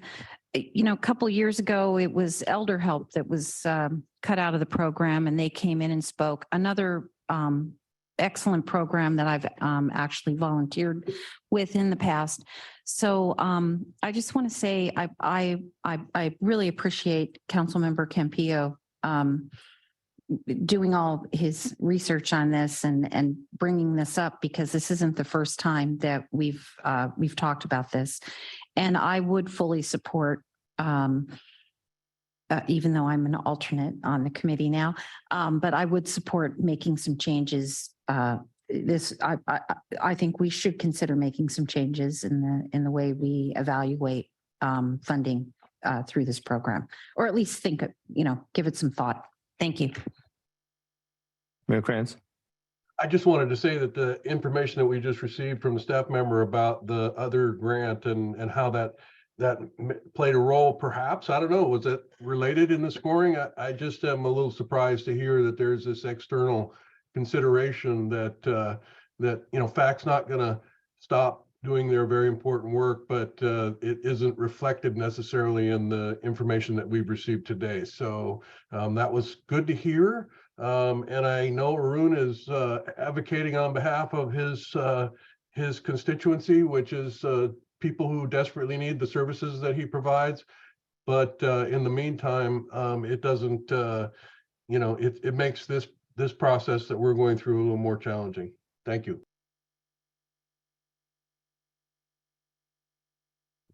Any other comments? If not, I think we can go ahead and have the vote on the motion to recommend, make this recommendation to the full board. Oh, I'm not very good at, I'm obviously not a classroom teacher, so. My apologies. My question is, could we make the additional recommendation that the criteria be looked at for changes to be able to accomplish what this committee is basically prioritizing, which is the services by FACT. So you're suggesting amendment to the motion? Yes, I was just asking. Thank you, Mayor. I'd be very happy to amend my motion first in 2 parts to approve staff's recommendation to approve item 5, along with the direction to staff reanalyze the ranking and average score process for the section 5310 non-traditional projects with the goal of avoiding the anomaly that we saw today. And that would conclude my motion. In the future, yes, for process, for cycle 13. Thank you. And yes, going forward. I'll second that. Yeah, second that. So we have a amendment that was amended by the maker of the motion, as well as amended by the second, or agreed by the second. Any other comments? If not, we can go ahead and have a vote. So we have a roll call vote as well as using our buttons. Thank you, Chair. For the City of San Diego, Vice Chair Campillo. Yes. For the County of San Diego, Supervisor Anderson. For East County, Chair Shu. Aye. For Metropolitan Transit System, Councilmember Moreno. Moreno, yes. For North County Coastal, Mayor Krantz. Yes. North County Inland is absent. For North County Transit District, Councilmember Contreras. Aye. For Port of San Diego, Commissioner Naranjo. Aye. For the San Diego County Regional Airport Authority, Mayor Sanchez. Aye. And for South County, Councilmember Duncan. Aye. Thank you. There's a few people who haven't hit the button on the remote. If you could also do the, hit your clickers.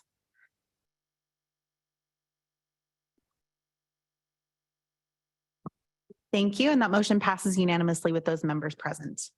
Thank you. Let's move on to item number 6. So item number 6 is the FY 2024 to FY 28 Transnet program and Transnet related revenues. And we have Zara and Marcia to make a presentation. Good morning, Chair Shu, Vice Chair Campillo, and Transportation Committee members. My name is Zara Sedegian, and I'm a senior financial programming analyst at Sandag. This item is a short-term revenue forecast that is brought to the Independent Taxpayer Oversight Committee, Transportation Committee, and the Board of Directors each year in February. Consistent with the Transportation Committee's role to recommend funding allocations to the board, we provide this update to you.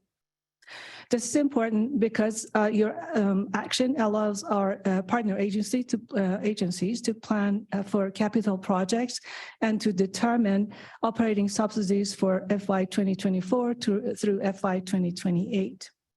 We work closely not only with our region's transit operators to develop these revenue estimates, but also with the County of San Diego Auditor Controller per statute to confirm the proposed growth rate for these funds and then to apportion them to support local agency and transit operator planning and budgeting efforts. The attachment to your report provides the estimate for the overall Transnet program and includes a breakdown of the major corridors, new bus rapid transit and rail operations, transit system improvements, and local street improvement sub-programs.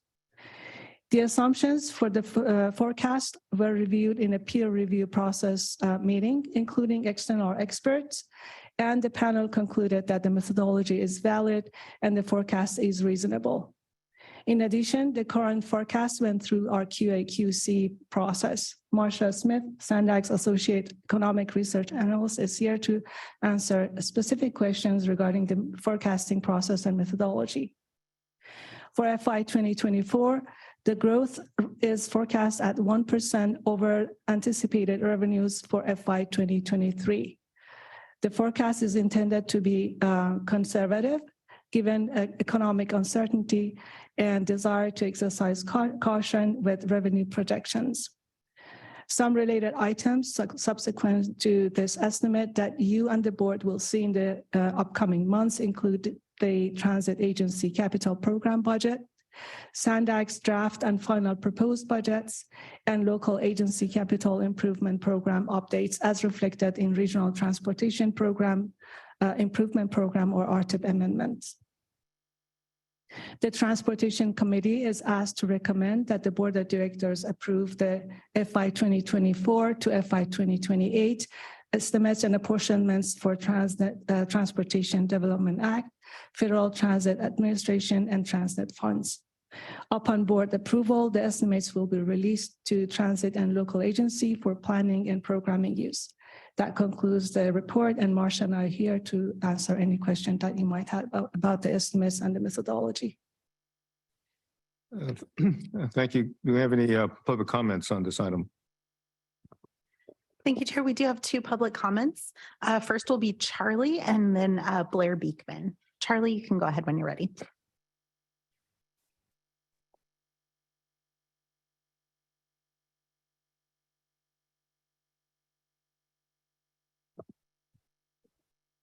I see your mic is open, but we can't hear you. Why don't we go on to Blair Beekman and then I'll come back to Charlie to see if I can help. Blair, you can go ahead. Hi, Blair Beekman here. Boy, it turned out to be a pretty complicated item, the previous item. good luck in how there can be funding for older person ride sharing program ideas. I didn't want my words to convolute really important work that you need to do for that item, but in its importance and what you can solve with that item, I hope you can consider how to possibly expand rideshare programs in the future. With that said, for this sort of item, I hope budgeting in your upcoming years can be considering those sort of projects more. I think it can be a really interesting little measure to help prepare for the subway issues, to develop faster arrival times for people and convenience. I think they're good practices that can really complement the future of the subway system. It's the little things that we do that can build a lot as well, and it may not be at that much of a cost. With that said, I think it's a really important concept that buses, there's arrival times at bus stops. If there's a lot of arrival times at buses, there's a theory that with a lot of arrival times with buses, that promotes the ideas of consistency and that a person just feels they can get to a place sooner. They can just know that in 10 minutes time they can hop on a bus and get a new bus, and it's there. They don't have to wait for a specific time so much. And San Diego is pretty good at that because you do have a lot of bus service and you do have buses in the late hours. I'm from the VTA in Santa Clara County services. They're a little slower and they don't quite do as much as you do down here. And it's nice what you guys do. I think we're all pretty impressed. I think VTA can be really impressed with what you guys do.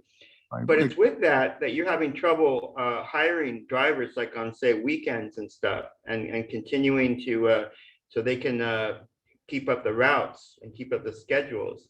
And I really hope that you make an effort in these budget items to consider funding for bus drivers and making sure that they're paid and that they can be on schedule and on time. Because the more rapid bus service there is, a continual service. Francesca, any other public comments? Yes, I'm going to go back to Charlie and see if the microphone is working.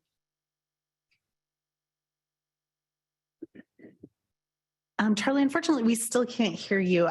So if you would like to submit your comments to me in a different format, I'm happy to distribute them for you. If you could email them to me, I'll send you a direct message to discuss.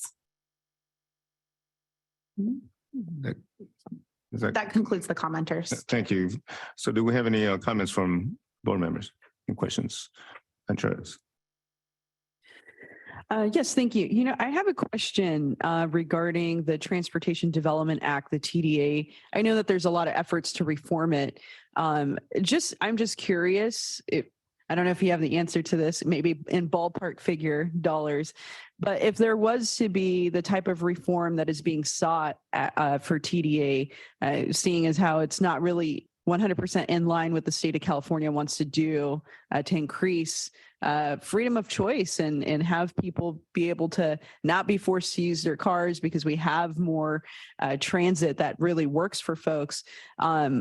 What would the funding look like that comes back to Sandag? What would that revenue look like if there was a significant change? I'm not sure we have that answer at this time just yet. The TDA Reform Task Force did start meeting a few years ago, suspended the meetings during COVID. So we anticipate those conversations picking back up again later this year is what we're hearing. But we can certainly, and we have a seat at that table as staff. So we can certainly return once we know more. Yeah, that would be great to find out more information. I'm assuming that it would go up. Is that the assumption that we're going to be working on that are, I mean, we don't want it to go down, right? And we don't want it to stay the same. We want it to increase so that way we can increase the capacity of the programming that we have for to increase ridership and make it more reliable, faster, more connected. So I think it'd be great to hear more about what those efforts are in different scenarios of, if there was a significant reform, what would the return of funds look like to Sandag, that type of revenue difference? So thank you. I appreciate it. I didn't think I was going to get an answer, but I wanted to ask the question. Thanks. Councilman Zito. Yeah, thanks. Thanks for the report. And relative to, I'm presuming this is good news relative to where we thought we would be 2 years ago on funds with respect to Transnet. I would expect this is significantly more than we thought we'd be having at this point in time. Is that correct? Yeah. Or, 18 months, 2 years ago. Yes, good morning, Chair Shu and Transportation Committee. Thank you for the question. Yes, this is much better than we thought we would see, mainly because of the changing spending habits that happened during COVID. There was a lot of trepidation about maybe people not buying, but during COVID, we did see extreme amount of growth. And as you can see in FY20, we were near 300 million. And now in FY 2022, we were up to 405 billion. Okay, yeah. And then with respect to being able to provide direction or influence on, relative to the plans that we've created and where these extra funds might be spent, like in the Major Corridors Program, the BRT rail operations, or the local system, not locals, but the transit system improvements, I'm assuming the way that we will be informed by that and we can provide input would be through the budget that's going to be coming up. So we'll see where this money's going. Absolutely. And then if we want to say that we'd rather have some of the extra funds sent somewhere else, we can do that through the budget discussions. Is that correct? Yes, I mean, it's all based on a formula and what the ordinance requires in terms of the distribution. But yes. But within each your one of those budget process. categories. Correct. Yeah. Okay. Thank you. Any other comments for item 6 from board members? If not, I could entertain the motion second. So moved by Sanchez and seconded by motion by Navarro and second by Sanchez. Any other comments? If not, we can go ahead and take a vote.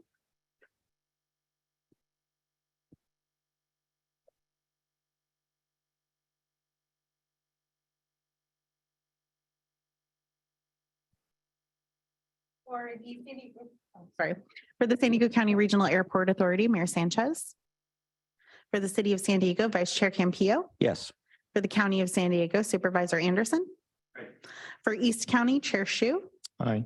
For Metropolitan Transit System, Councilmember Moreno. Moreno, yes. For North County Coastal, Mayor Kranz. Yes. North County Inland is absent. For North County Transit District, Councilmember Contreras. Aye. For the Port of San Diego, Commissioner Naranjo. Aye. And for South County, Councilmember Duncan. Aye. Thank you. And that item passes unanimously with those members present. Great. Thank you. We have some information items. So item number 7 is on State Route 94 to Route 125 interchange, arterial operational improvement to the project. And to give us this information report, we have Karen Jules from Caltrans. Welcome, Karen. Thank you. And thank you for letting me speak an update on this project. This is the 94-125 interchange operational improvement project. The last time I spoke to this committee about 1.5 years ago, we had some updates. So I'm going to just do a quick summary of those. Go ahead and next slide. This project is, the scope is to do some operational improvements and to include the missing link of this interchange. That would be the southbound 125 to eastbound 94 connector. Currently, you need to get off at Spring Street, off ramp, go down and make a left turn at Spring, and then get on the loop ramp on the south side of that interchange and get on the freeway to go 94 east. So the project, it's as the environmental document describes, is for that direct connector for auxiliary lanes in the southbound direction to facilitate the access to that connector from Lemon Avenue. And then also in the eastbound direction, a auxiliary lane at Bancroft onto 94.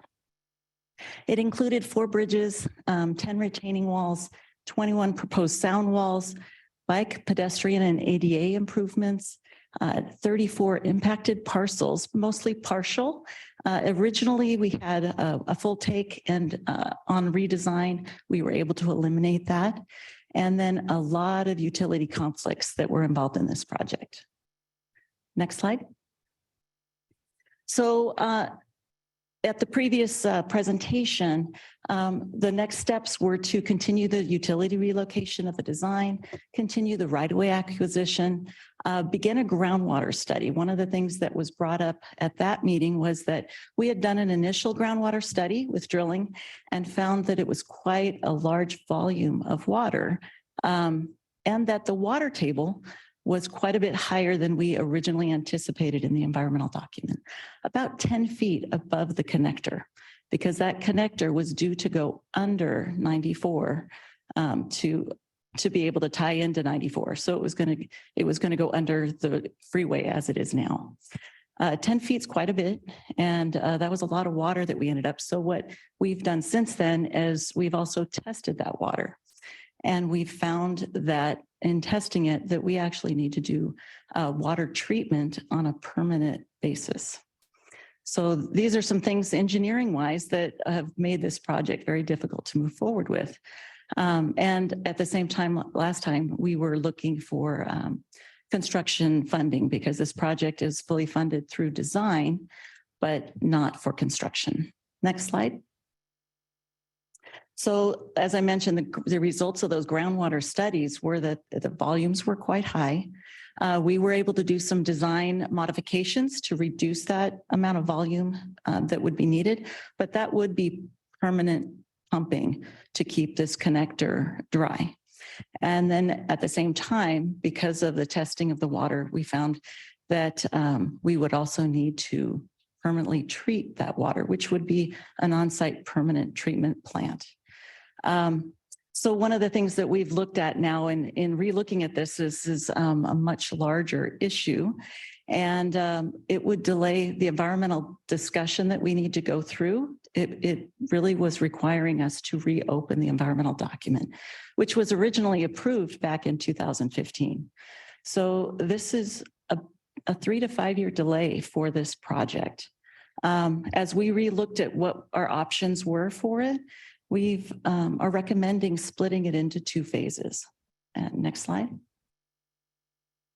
So that first phase, basically the project is an operational and the connector. So what we're proposing is to move forward with those operational improvements.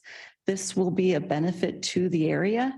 What that would entail is the auxiliary lanes in the northbound and southbound direction between Lemon Avenue and the interchange itself, and also the auxiliary lane in the eastbound direction of 94. Those would be marked in blue on this map. We would also recommend the replacement of the Mariposa Merritt overcrossing bridge, which is already at about 80% designed. So it won't be much effort to get it to 100%. And it would accommodate these auxiliary lanes. And then the sound walls and retaining walls that would be associated with these auxiliary lanes. And then as well as all of the bike, pedestrian, and ADA improvements, because as you know, with our state goals, we are trying to reduce those greenhouse gases. And these are the types of elements that will help us get to our state goals for that. Next slide. And then the phase 2 would be the actual connector itself and any remaining sound and retaining walls associated with the connector. Now, what we would need to do on this phase 2 is consider the overcrossing instead of the undercrossing, which because the original document approved the undercrossing, the overcrossing wasn't fully studied in its environmental effects. Next slide. So the current CIP for this project has remaining $5 million. And with that $5 million, we could move forward with the phase 1 reevaluation of the environmental document and splitting of the project, and then the design effort to complete design for the operational improvements that I described. And we would be able to complete those by the end of 2024. The construction is still unfunded as the original project was, but the new phase one, we're anticipating approximately 65 million for that. And then we have right-of-way funds. We're still evaluating how much of that would be necessary in phase one. So we've estimated it at about 7 million, but we have $11.1 million for the right-of-way. So there would be some additional that could go into the phase two effort. And then the phase two, our preliminary estimates for that environmental document would be about 5 million. And the design effort would be about 10 million, because that would be starting a new structure going over the freeway. Next slide. So with that, we're hoping to incorporate this scope, schedule, and budget in the updates for the fiscal year 24 annual budget. And we would return to the Transportation Committee and the Board of Directors with a separate item when additional information is known. With that, I conclude my report and I'm open for questions. Thank you. Let's move on for any public comments on this item. We do not have any public comments on this. Oh, I'm sorry. We do have one public comment on this item. Mary D, you can go ahead when you're ready. Hi, can you hear me, Francesca? Yes, we can. Okay, thank you. Yeah, I just wanted to say that you really need to make this project a priority because it really comes down to political will. We heard earlier in today's meeting that the port project at Otay East went from 250 million to 450 million, and somehow you're finding a way to make that happen. So I do want you to prioritize this project for the needs of us in East County. That is a choke point with a lot of accidents. And I would also ask you to add 67 and 8 to your list of projects. Thank you so much. Thank you. One additional hand went up. Blair Beekman, you can go ahead when you're ready. Hi, Blair Beekman here. With this item, thank you for it. I'll be interested in how this item progresses. I just wanted to quickly offer a reminder in the importance that I think we really have to also be working on future union contracts for bus drivers and make sure that they're being paid and that they'll want to be on the job, doing their job during weekends and such for as we're considering these sort of future projects. Thank you. Blair, stay on topic, so I'm going to have to. Sorry, I stopped. I'm done already. So I'm sorry about that. Thank you. Any board member comments or questions? Be very brief. Thank you very much, Karen, for the presentation. As someone who grew up in East County and understood all my life, I was never understood all my life why I had to get off on Spring Street to switch over onto the 94 from the 125. Deeply grateful on behalf of my family and friends of the area. So thank you for all your hard work with Caltrans, and this is importantly needed. Councilmember Mendoza. Yeah, I've lived in this area since the 60s. I really appreciate this because once when that 125 was built, consideration wasn't given to the amount of cars that were going to be dumping, jumping onto that segment. And you're going down to 94 has not that much traffic, which is why I love living where I live. But then you hit that 125 connector going over to the 8, and it's a parking lot almost every hour of the day, except very late at night. And it was very poor planning. And that's the reason you have to get off is because it was not part of the planning when the 125 was built on how you were going to get back onto the 94, because the 94 used to just go this way and that way, and then they added the 125 without planning a ramp there. So anyway, thank you. When I first started reading this, I was like, no. And then when I saw that the suggestion about splitting it into the 2 phases, it was like, hallelujah. So I fully support this. Well, and let me add the auxiliary lanes on the northbound and southbound side of 125. What that's going to do is let the weaving, because there's a lot of ramps kind of coming and going in that small area. It's going to give you more time to come and go, right? To merge over rather than having it all of a sudden you're in the lane. So there will be some benefit in that. Again, an operational improvement, right? So. Great. Any other comments or questions from board members? If not, I have a few questions for Karen, since this is in my city as well. So much of the phase one, there's a larger price tag, $67 million. What does that go towards, since much of the rest of the project deals with widening or having a stacking lane? So there's 3 auxiliary lanes that are included in that, and then retaining walls and sound walls. We're still finishing the evaluation for those sound walls for just the auxiliary lanes versus what was with the connector side of it. Quite a bit of utility relocation is included in that. A lot of utilities go through the Mariposa Merritt Bridge, and those need to be relocated to replace that bridge. And then a lot of bike and ped improvements. We're looking at doing some improvements on Spring Street to provide access over to the Spring Street station, trolley station, to improve that, as well as that bridge replacement is going to include sidewalks and bike lanes across that bridge. And then we're looking at to see where we can maximize any other ped and bike improvements to put it all in this project so that we can help with our greenhouse gas goals. Great. And I know many of us, at least I think initially that the best way to solve this is just build a giant bridge and have more cars, the roadway accommodate more cars. But I noticed this is a VMT neutral project. Where did the new VMT neutral come up with? How does that fit with Caltrans guidelines? So yes, it's a VMT neutral project, and VMT is how we measure our greenhouse gas. That is the measurable metric, I guess we'd call it. And it's really an operational thing.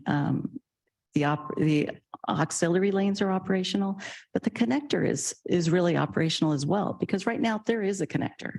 It's get off at Spring, stop at a signal that sometimes takes 2-3 times, backs up onto the freeway, and that queuing sometimes slows down the number 3 lane of southbound 125. Then you make the left turn, and then you go through a loop ramp, and then you have to merge back on the freeway. We want to keep the freeway traffic on the freeway. We don't want them to have to go through city streets to get back on the freeway. So in essence, that connector is, it is a neutral project. And when you do the calculations for VMT, that's the way it was calculated. Right. And so I don't get cut off for going off topic a little bit about VMT. What are some other ways to reduce VMT altogether so we have less congestion without having to build any widening of roads or any of this construction? And, Well, and you don't have to give me the whole list, but just 2 or 3 items that might apply for this particular problem we have, and which is similar to other problems throughout our region. Right. As I mentioned, VMT is our metric for the greenhouse gases. So that's really our ultimate. I mean, as you go through, electric vehicles reduce, right? But they're not going fast enough to meet our goals. Those goals for the state, our first metric was in 2020. We wanted to get our greenhouse gas down to the 1990 levels. Our next goal is 2030. It's going to be pretty aggressive for the state, and we want to be 40% below those 1990 levels. And then our 2050 goals are at 80%. So, I mean, we have some pretty aggressive goals. Some of the metrics, like I mentioned, is in all of our projects, we try to add as many bike and pedestrian elements as we can to encourage that and to and try to make it so it's easier to get to transit. If we can encourage transit for those people that it works for, it doesn't work for everyone, but we want to give those choices to people so that they don't have to be a solo driver in a car. I don't want to go off topic and go into how we can reduce VMT, and if we reduce VMT, we can also reduce congestion. We have that benefit. Go You want me ahead. to say, I could say one more thing too, is one of the things that we're looking for in goals is to try to complete our managed lane system.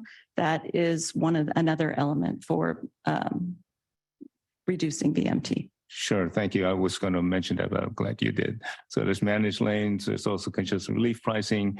There's a number of other tools that we have in our traffic and reduction tool bag that maybe that might work. In fact, probably costs a lot less than any of these phases as well.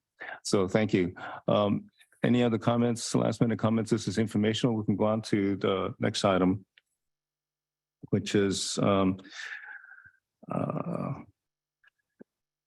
the conceptual planning and next rapid routes, 41, 471 and 625 update. And we have Brian to give us update on this. Good morning. Thank you, Chair. Today I'll be talking about our next gen rapid study. Before I jump into the PowerPoint, just give a little background on why I think this is important for our region.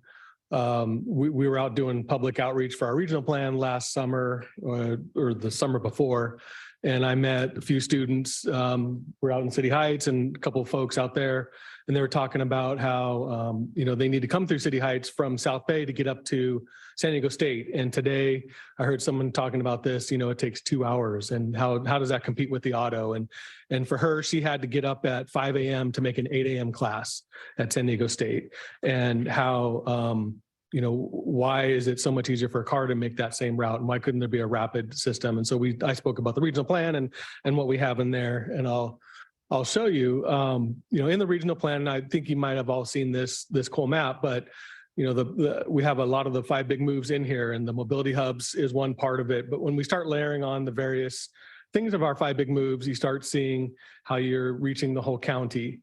And to me, we have our complete corridors with freeways and managed lanes and things like that. But my favorite is the next gen rapid network. And you can really see here with the network and the stops, you're really starting to hit a lot of the county.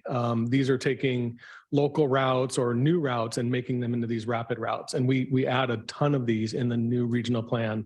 And this is the focus of really moving people and reducing VMT kind of metrics.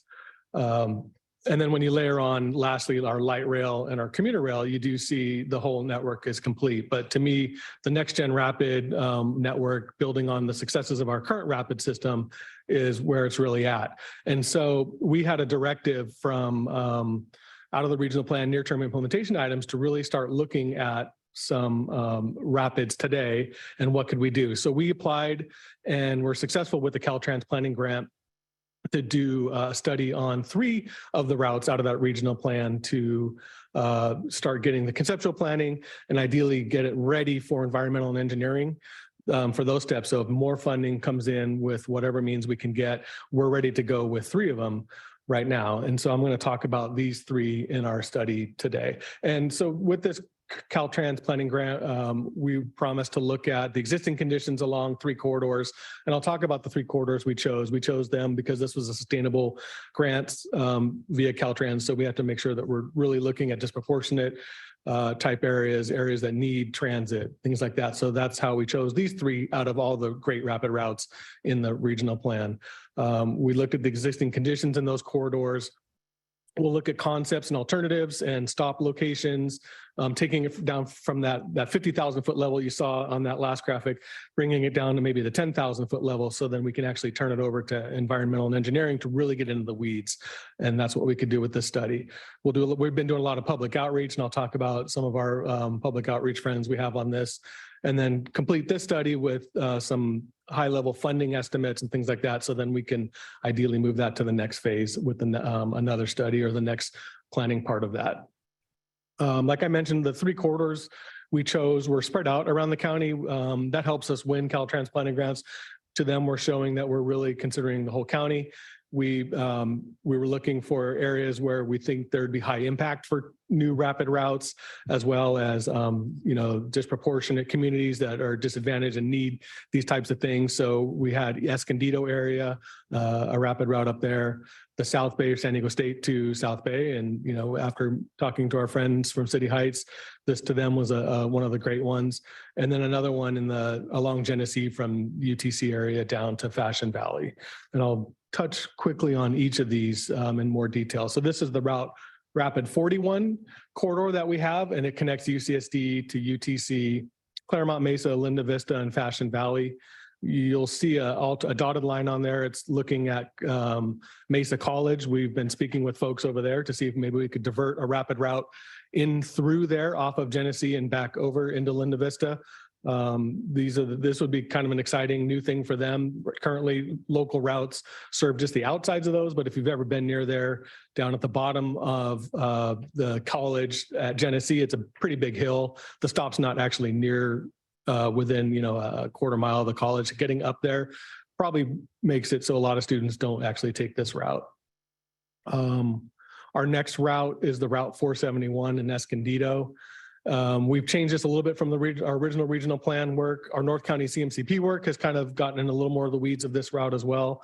And we've added a new part of this route, the dotted line up there in the northwest part up to Nordal. But this would serve from the east side of Escondido along Grandin Valley, down through over to Nordal, up through that area south of the Auto Parkway complex to the new Palomar Health Center on the west side of Escondido, and then up to the Nordal Sprinter Station, connecting a lot of folks with a good system there. Our third corridor is the 625. And I forgot to mention on the last couple, so we did with our consultant who's on this study, they actually brought in CBOs, partners, stakeholders from each of these corridors to be on the corridor team and actually get paid for their involvement to reach out to their areas. Up in Escondido, we have an Escondido community group up there. The 41 has the Bayside Community Clinic, if you're familiar with them. And then for this quarter, we actually have City Heights CDC, and there's some of their members here today. Likely will comment on this, and the YLP, which they're also excited about. But I think it's been great having these folks actually on our consultant scope, being that nexus of reaching between us and reaching with the community and really talking with them. And they provided some great public input, as well as just their own thoughts and ideas on how to work with these routes. But getting into the weeds of this route, it's connecting SDSU to South Bay with a direct route. There are a couple local routes that serve this, but they stop, every couple blocks and are a lot slower. So these kinds of routes could ideally move a lot faster and get folks, get trips competing with the auto. And so how do we do that is by some roadway and intersection strategy types. And this is where we really need to be able to do these types of improvements to really move that needle to get transit competing with auto times, or if even possible, beating auto times, to really get people to want to take transit as that option. One of the most important ones are bus only lanes or dedicated guideways, like the two on the outsides photos of this. We have some of these in parts of our rapids in the county. Our new South Bay Rapid down on Palomar in Chula Vista has a dedicated guideway like that on the right. That lets that thing fly right through a lot of those intersections and provides great priority for that route. We have bus only lanes on Park Boulevard just out here for our Mid-City Rapid, where it's in the center as well. Working with the city of San Diego, we were able to finally add on El Cajon Boulevard painting to do some bus only lanes. It's shared with bikes. It's not the most ideal situation sharing them, but it was able to give that route for a good part of that segment on El Cajon Boulevard some speed improvements. And these are the types of things that we really are going to have to ask for the cities in these jurisdictions to work with us on giving that head nod on, yes, we're willing to do these types of things to move the needle on VMT and the climate goals that each city has been promising as well. And then another strategy type is signal coordination. This one's a big one as well. If a bus can get through that signal that much faster, either through a queue jump on the right or with some sort of smart technologies, those buses are able to move that much faster, and it helps them. Some station strategy types that we'll be looking at in our concepts, and we'll be bringing these back to you this summer.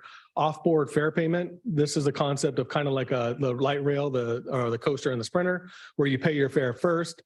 You don't have to go to a driver to actually get on. You may be able to just use all the doors at that point and get on that much quicker. And that helps the bus then not have to wait at each stop as long. They're just pulling up, everyone gets on through those doors and get right in, and the bus gets moving. And you know, stopping for these pesky passengers is what takes a lot of time. But if you can get them on quickly and keep moving, everyone's much happier for that.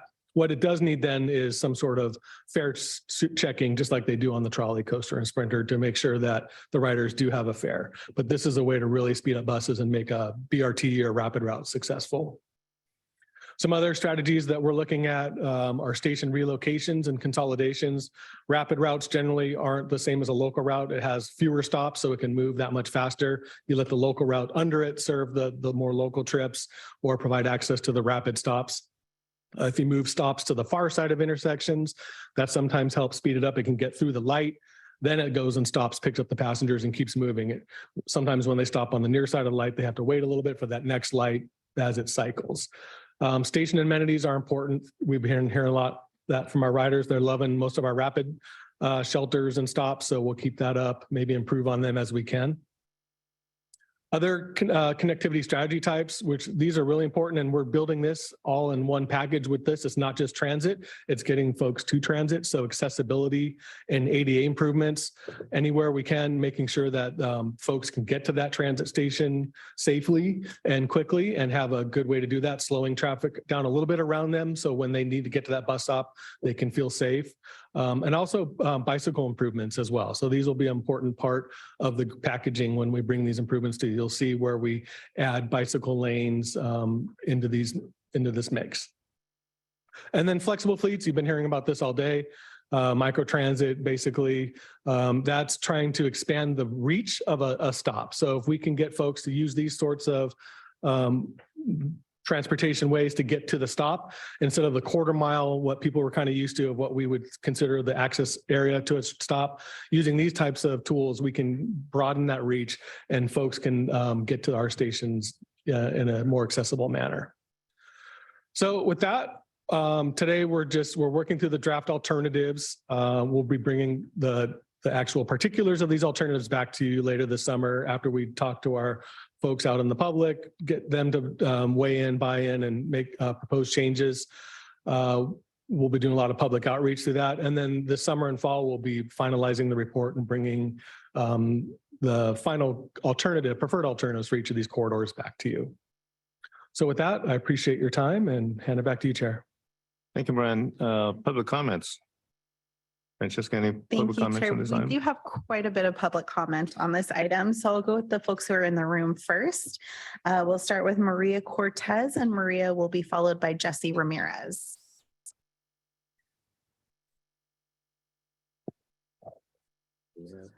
Hello, my name is Maria Cortez, and I'm a resident of City Heights for 50 years now. Wow, this is amazing. And me too with technology. I'm a dinosaur, okay? But I just want to say, oh my God, I can't believe for the YOP. Wow, 20 years. I know it's been 11 years, but it's 20 years in the making. I just want to say thank you so much, because this is what we have been fighting for 20 years. Some of these gray hairs have to do with transit, but we're still working on that. I am overwhelmed right now with the YOP, because this is what our youth needs. I wish we could have had it when my daughter was a child who's an adult now, because she would have been using it, and what a big difference it would have made for me. I'm glad that it's making a difference for our families, because they get to go to, the kids get to go to school. The parents don't have to have a choice now to have to take their kids to school early and leave them alone unsafe. And then for the parents to either decide to get to work on time or be late. Wow, what a big difference. And financial, you're helping them. So Maria, are you speaking on the YOP program or? The YOP program too. Yeah, this item's for those 3 bus. Yeah, routes. that's what I'm doing right now too, but I'm not going to be like that other person. Thank you. The 625. Oh my gosh. What a hub. This is going to be something, because rapid, That's what it's supposed to be about. It's supposed to be rapid. And this is what I like. I'm learning the new technology, the dinosaur. To get to where we have to go, this is going to be great. Again, when my daughter was a kid, she would have been able to use this. Now, I'm just happy that we're going to be building the mobilities and to see the bikes. Oh my gosh, this is going to be great. Although I'm going to have to learn how to use the doors too, because I'm going to go straight through the doors. The 625, this is going to be amazing because being with the mobilities, being with the hubs, and getting to be able to go somewhere where we need to go rapid, and we won't have to use our cars. That's one of the things I am most grateful for. But I will be speaking again about the YOP, but thank you again for the 625, because the younger generations that have to go to school, that go to college, what a big difference it's going to make for them. So I just want to say thank you on that behalf also. And just before the next speaker comes up, we have, I guess, 11 more speakers on this item. So I'm going to ask all the speakers to keep it short. We'll keep it at 3 minutes, but if you could keep it under 2 minutes, that'll be very helpful. Thank you. And I just wanted to see too, I know some folks had put on their speaker slip that they wanted to speak on items 8 and 9. So I had planned to call on you again at that time. So just be aware, I know you want to speak on that item as well. So we'll go to Jesse Ramirez, and Jesse will be followed by Randy Torres Van Black. Good morning, Transportation Committee. My name is Jesse Ramirez, and I am the Community Engagement Manager at City Heights CDC. Thank you for giving me the opportunity to speak. I'm here to support the Rapid 625 and all of the next gen rapid transit services. Especially the 625, this project will provide rapid transit service from South Bay to San Diego State University and travel across environmental justice communities such as National City and City Heights. City Heights CDC is part of the project team that is helping out with outreach. We did a pop-up event back in November at 54th and El Cajon Boulevard, where we had over 100 community members provide input on the project. And I can tell you that there's tons of community support for this project. And why is that? This is because rapid transit service is a great example of how intentionally designed transit can move our people efficiently across our region. Take, for example, the rapid route 235. This rapid service can get folks from City Heights to downtown in under 15 minutes. If our region is serious about climate change, reducing BMTs and greenhouse gas emissions, rapid service is the way to go. My team today, for example, chose to ride transit today to Sandag as opposed to, driving our cars. And we didn't do that just because, we like and support transit. We did it because it was genuinely more convenient to use transit to get here. So that's the way our region needs to go. I attended to San Diego State University, and I can tell you that I would sit on traffic on Montezuma Road. So I can tell you that this project is going to benefit a lot of students as they go to school. But this project is more about than just students. It's going to help people move across our region, move it fit and in a more efficient manner, and get to their jobs in a better way. So let's support all of these great projects and continue to make progress for our region. Thank you. Thank you. Our next speaker is Randy Torres Van Black, who will be followed by Nicole Burgess. Good morning, committee members. Thank you for your time this morning. My name is Randy Torres Van Vleck. I'm the Director of Policy and Planning at the City Heights Community Development Corporation. And we're really excited to be here this morning to share our support for the next gen rapid routes 41, 471, and especially the 625. The 625 will connect Southwest Chula Vista, including the Castle Park neighborhood where I grew up, Northwest Chula Vista, National City, Southeast San Diego, City Heights, and San Diego State. And as a resident and a staff member of the City Heights CDC, I can speak to the fact that this route will be a game changer for our communities. We've been looking forward to this project since 2014, when it was considered for the 2015 Regional Transportation Plan. At that time, it was in the unconstrained plan. The Social Equity Working Group encouraged staff to model it. And the modeling results indicated that it would be one of the highest, I believe the second highest performing transit line in the entire regional transportation plan at the time it was modeled in 2015. And we've been looking forward to seeing it hit the streets. And we're really excited to be a part of the community engagement team that Jesse mentioned. And for the reasons that Jesse also mentioned, this route is going to serve a lot of communities where there's high demand for transit now, right? Historically excluded communities, environmental justice communities south of the 8 freeway. So we're excited to see this move forward. And we encourage, the elected officials to get involved with the project and help us make it get implemented as quickly as possible, because our community does need this mobility, does need this connectivity. So appreciate you. Thank you. I think your next speaker is Nicole Burgess, who will be followed by Balin Hernandez. I have seen one additional hand go up, and I just wanted to let people know that the public comment period for this item has closed now. So after Nicole and Balin, we'll take the 8 hands that are on Zoom. All right. Good morning, Jack Shu, Councilmember Campillo, Transportation Committee. Great to hear this project. Thank you, Brian Lane, for the great presentation and the study and the collaboration. Really appreciate all the city, the agencies, Caltrans, Sandag, the city, MTS, NCTD, and the inclusion of CBOs. Super valuable, super important, and I thank you for that. I am an advocate for our youth. Many of them are here today, and for a healthy future for all of us to strive. And as we have heard, it's about moving people.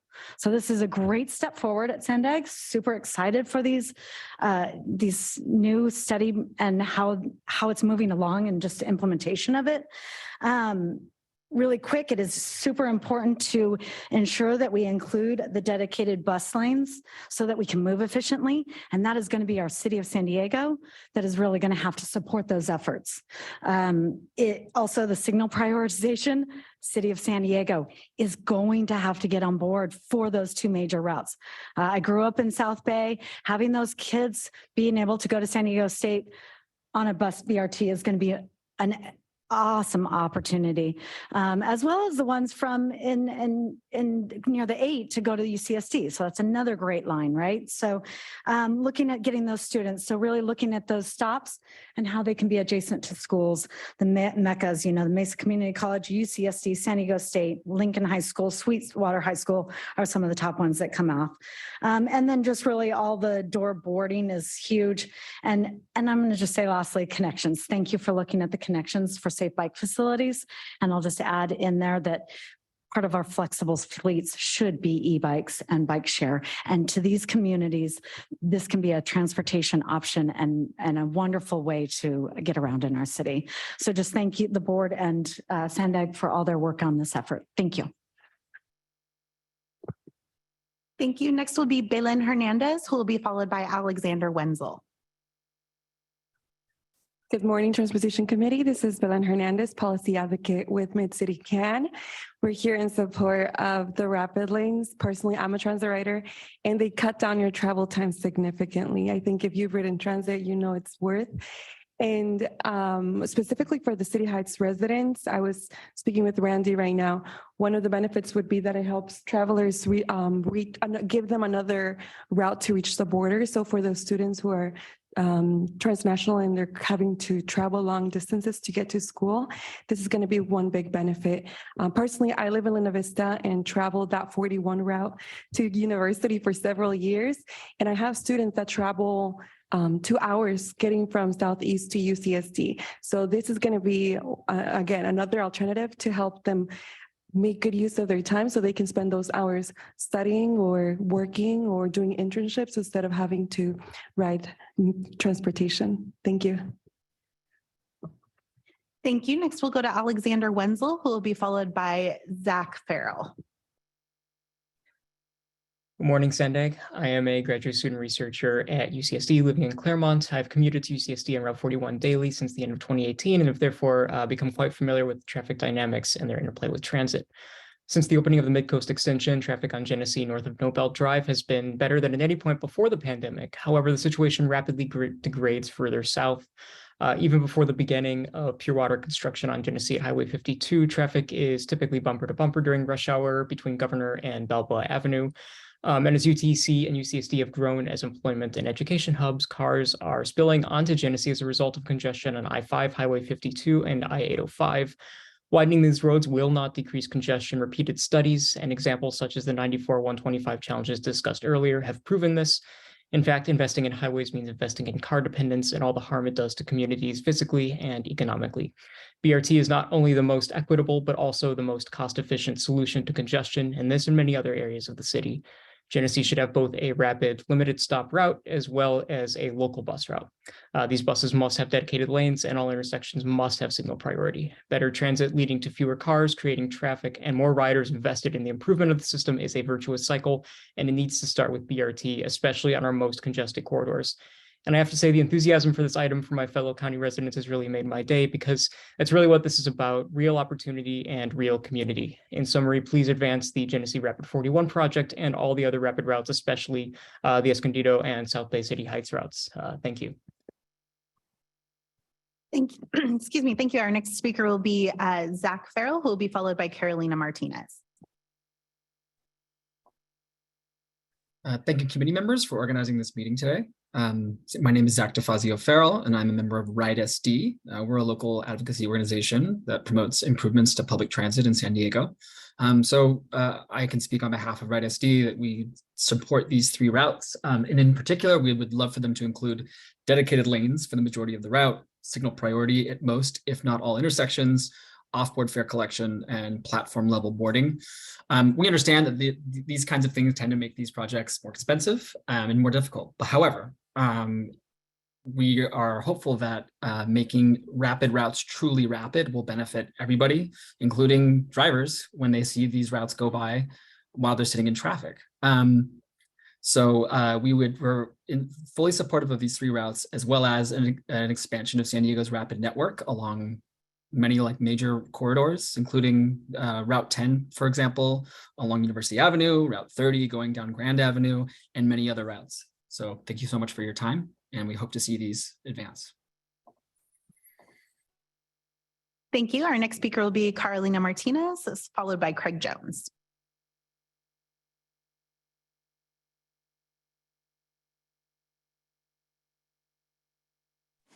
Hi, sorry, took a minute to mute. Good morning, my name is Carolina. I'm with the Environmental Health Coalition and the San Diego Equity Working Group. We're here to strongly show support for this project. It's clear that buses are the buzz. In our communities, lack of frequency and reliability is one of the biggest issues to be able to use transit and connect to jobs. As we know, 70% of the jobs are not reachable by transit in our region. Bus frequency is one of the 10 transit lifelines. Communities are asking for buses that run at least to the max every 10 minutes. And just like Councilmember Xu elevated in the previous item when he requested, what are the best ways to reduce vehicle miles travel? Buses are the most efficient way to reduce vehicle miles travel. Rapids get a 10 out of 10 in greenhouse gas emission reduction and BMT reduction, increasing equity, improving the economy, and it's one of the cheapest ways and fastest solutions to improve the climate crisis. So we're here to express support and we hope for more projects like this. Thank you. Thank you. Speaker will be Craig Jones, who will be followed by Jesse O'Sullivan. Thank you. I am Craig Jones, a previous member of the Social Equity Working Group for the last iteration of the regional plan and a continuing participant under Brian for the equity group that's moving forward, Youth Opportunity Pass and other equity means. This is definitely an equity measure. Providing rapid bus is definitely an equity measure. Very glad to see the corridors that have been chosen for that reason. And let me speak for North County for a moment.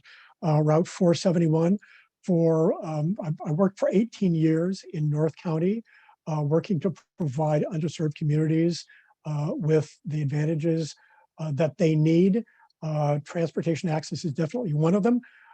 This Route 471 through Escondido and connecting is so dramatically important. I know this is an informational item only and we're at the conceptual planning stage, but I want to commend the staff for looking at all of the strategies for making Rapid Bus truly as rapid and as fast as possible. As Brian noted, providing dedicated guideways and exception guideways to buses, lanes, and guideways only will be dramatically important. And the station strategies that Brian noted are going to be so dramatically important. All of these strategies added together, signalization and all of these added together, must be done to connect with each other and to make this service as rapid as possible. And as the planning goes forward, please, staff, analyze to make this service as rapid as possible. With the success of these routes, hopefully we can expand out and make rapid bus service throughout the region available. Thank you very much. Thank you. Next is Jesse O'Sullivan, who will be followed by Leif Gensert. Good morning. My name is Jesse O'Sullivan. I'm policy counsel at Circulate San Diego. We're a local nonprofit think tank dedicated to creating excellent mobility choices and vibrant, healthy neighborhoods. Really excited to see that SANDAG is working on the rapid routes that are in the regional plan. Our report that came out last October is called Fast Bus. It's about making the bus run faster. And one of the main points that report makes is that making the bus run faster is really the most effective, efficient way, fast way we have of increasing transit ridership and reducing VMTs. And it's also what bus riders want. On survey after survey, it shows that bus riders are most concerned with the frequency that the service comes and the amount of time it takes to get to their destinations. So by increasing the speed of routes, by building new routes like these ones that will run at faster speeds at good frequencies, we're going to increase ridership and make existing riders' lives better because we'll give them back their time. SANDAG faces some tough decisions ahead. There was supposed to be a ballot measure that didn't materialize. The VMT fee is now being removed from the regional plan. Based on all of those things that are happening, SANDAG's faced with hard choices of how to do more with less. Even though there's a funding shortfall, SANDAG's obligations to reduce greenhouse gas emissions remain the same. And so in order to do more with less, that means making choices that are cost effective. Bus only lanes, increased bus frequencies, all-door boarding, new rapid routes, all of these bus improvements are going to be much cheaper than big projects and are going to deliver the GHG reductions and the VMT reductions that we need at a cost that SANDAG can afford. So I'm really happy to see this coming forward and hope to see more bus projects in the future. Thank you. Thank you. Our next speaker will be Leif Gensert, who will be followed by Rachel Graham. Hi there. I'm often taking the bus, the 215 downtown, and it's a great line, but it does not compare to the 225 that goes on East Paloma Street, which has dedicated guideways in the middle. So I encourage for the new lines to implement these dedicated lines and especially signal priority. It makes a huge difference whether a bus is stuck in traffic or not. And I also recommend letting your decision or your implementation guided by existing research, like from Circulate or the BRT standard by the Institute for Transportation and Development Policy, the ITDP. They have a list on existing BRT lines. And currently there's not a single BRT lines in the US that fulfills the gold standard. So it would be amazing if San Diego would be one of the first cities to implement the gold standard BRT. That's all. Thank you. Our next speaker is Rachel Graham, who will be followed by Blair Beekman. Hello, my name is Rachel Graham.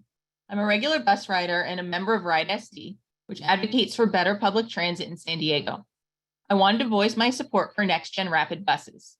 Features like dedicated bus lanes, signal priority, off-board fare collection, and all-door boarding can greatly speed up our buses, which will improve the transit experience for existing riders and help entice new people to take the bus. These are huge wins for both equity and our climate goals. Thank you very much. Thank you. Our next speaker is Blair Beekman, who will be followed by Esperanza Gonzalez.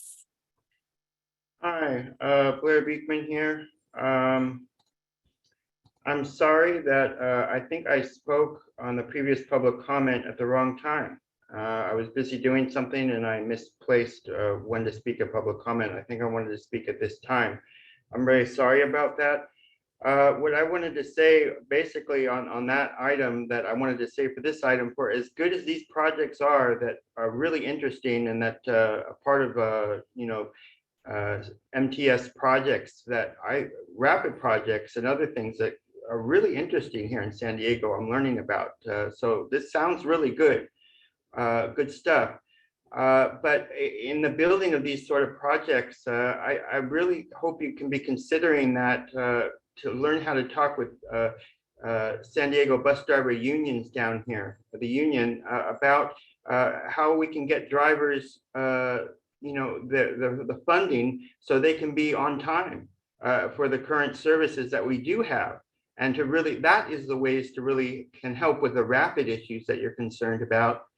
I really hope you can work on the contract issues a lot, and that the concepts of, I'm sorry to say, but I feel that having a more frequency of service can be a more important function than creating a faster bus driver ride.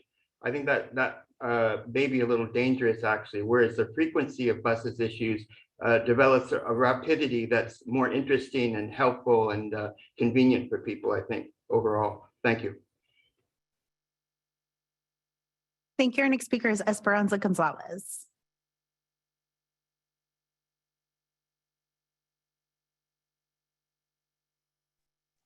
¿Sí me escuchan? Sí. Sí, buenos días.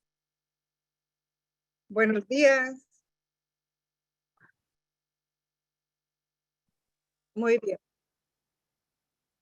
Esperanza, I'm sorry, I don't speak English, but you can go ahead. Sí, te escuchamos.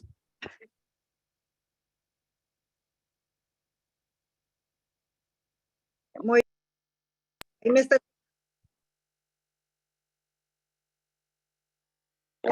Buenos días. Mi nombre es Esperanza González, voluntaria de Mexicán. Como abuela y madre voluntaria de la comunidad de City Heights, que he luchado por más de 10 años por los pases sin costo para los jóvenes, hoy les pido que nos apoyen para que sea un programa permanente y que sea de 24 años a menor. Apoyar los pases sin costo aliviaría un poco el presupuesto de los padres. Y los jóvenes tendrían más oportunidades para programas y ellos tendrían más oportunidades para el futuro y para que sean unos buenos y mejores ciudadanos. Al mismo tiempo, niños van a crecer usando el transporte público y en un futuro tendremos más usuarios, menos tráfico, menos autobuses, más aire limpio. Los invito a todos a invertir toda nuestra energía unidos apoyando este programa Pases sin costo para nuestra juventud. San Diego merece eso y más, y los sandieguinos también. Muchísimas gracias. Thank you, Chair. That concludes the public comments on this item. Great, thank you. Any member comments? Councilmember Contreras, and then we'll come to Tony Krantz. Thank you so much, Brian, for the presentation, and thank you to the public for all your comments. I'm really excited because in North County, I don't think we have any bus rapid transit except for the one that goes out of Escondido that comes over here, which I took this morning to get here. So this is incredibly exciting. I have a few comments, and also I wish that in North County we could have a proliferation of BRT. You know, it's great that we're looking at Escondido, but I was just talking to Mayor Sanchez, you know, there's a lot of transportation needs between Vista and Oceanside as well. So being able to take a look at that, you know, bus route that I take often is the 303, and that thing's jam packed. So if I could get from my house to North County Transit District's head office in less than an hour, that would be great, because that's how long it takes me right now. Unless I want to take the Sprinter and then walk. And sometimes you just don't feel like walking, a mile or so. But I do want to say that I have a question on the bus only lanes. Now, I'm totally in support of bus rapid transit. I think it's incredible. I'm a huge supporter of transit only lanes and transit priority signals. But as we take a look at building out LSV and NEV, so low speed vehicles and neighborhood electric vehicle micro transit systems, are we anticipating that those micro transit systems are also going to be able to function in the bus only lane? So that is a consideration. Our complete corridor is part of our 5 big moves. That's one of those, is maybe on arterials, as we get more technology and smart technology, it wouldn't just be bus only lanes. It could be bus plus flex vehicles with 3 or more occupants or things like that, somehow to do that. And you could do that with signage. And if it got too congested, then you could maybe flip it off to be bus only if it was over impacted. So that is one of the considerations. And we'll be digging into those weeds as part of this as well. Okay, yeah, because I mean, if we are looking at the LSV, NEV, then it would have to be 35 miles per hour or less, right, in order for them to function on there. So I'm just trying to figure out how that overlays, because it's both a good thing and it could also be a bad thing, right, depending on how fast the bus is able to go versus having to mitigate that miles per hour so that an LSV vehicle could be accommodated on there as well. And I heard the public commenter saying something about buses speeding too fast, and that's not the intent. We just want the buses to go the speed limit, at least, not, only 4 miles an hour, because right. This isn't Sandra Bullock driving a bus, right? Right. So it's just getting them to do the speed limit on these local roads. So that's what we're looking for. And if they're 35, 40 mile an hour, that's great. Right. As long as they can do that. It's when they're doing 2 miles an hour that we're not good. Right. Exactly. Okay. Thank you for that. And I do want to say, at North County Transit District, we just had a meeting the other day, and looking at the off-board fare payment, and all door boarding, that's really important. I think also, as we get to a point with the Pronto card, being able to tap instead of having to not be in the sun and scan your Pronto app is important. As well as in-app messages that could be unlocked as well as the Pronto system gets built out. But being able to do something like that will increase the adoption of the app, because right now we were looking at our data and NCTD, and it's like 18% of folks are using the app versus it was like 57% using the actual card. But in any case, I wanted to ask a question as well, looking at the connectivity strategy types under pedestrian and bicycle improvements. That's critical, right? Being able to couple ATP, right, active transportation programming, and public transit is going to make both systems stronger. And it's actually, again, it goes back to this having a freedom of mobility, because if I'm forced to use my car because the transit doesn't work very well, I mean, it was great being on the 280 and I'm seeing this vehicle has one person, this vehicle has one person, and if we could just build out our system so that people can have more choice, that's great. But I want to ask a question: how far do the improvements go? Because I didn't see anything that is a bicycle improvement for the actual bus. And one of the things that I've been hearing from folks and that I've seen personally is that sometimes there's not enough bike racks, and sometimes these bike racks can't accommodate e-bikes, right? So are we building that into the scope of this work as well? Yeah, it's a great question. A little bit, and working with the transit operators, trying to figure that out. And like you mentioned, capacity on the vehicles themselves is going to be a problem as more and more people adapt or adopt these types of things. So, we already have a bike locker system that we work on. So I think looking at those at stations as well, places to securely lock your vehicle, or even the bike shares or scooter shares, things like that. So you can just take it to the station, drop it, hop on the vehicle, and then maybe if you need one on the other end, you can use the share to get it on that end. Okay, perfect. Yeah. And I mean, we have it's like $10 million in funding at the state for rebates on e-bikes. So this is going to be happening even faster, on a faster timeline, I think, than the timeline for doing these BRTs? Because, and that's another question that I have. When do we anticipate the first ride for this BRT system? Because looking at this schedule, we're looking at fall 2023 for the study to be finalized and presented here to the Transportation Committee. But when do we anticipate that there will be a first ride for these BRTs? That's a tough question. That's funding. So, we need a lot of money for this. So if we can have this shovel ready or plan ready and ready to go, maybe there'll be some grant opportunities to apply for something like this. To build out a full rapid line, you are looking at a couple of years of construction, things like that. Thankfully, CEQA allows you to do bus only lanes, things like that you can streamline the CEQA process. So that part is kind of shaved a little bit. You still have to do some environmental, obviously, but that does help the process. So I can't give you a definite answer. And, we hope to look for more funding for these types of things. Okay. It's sounding to me that that's like 2026 then.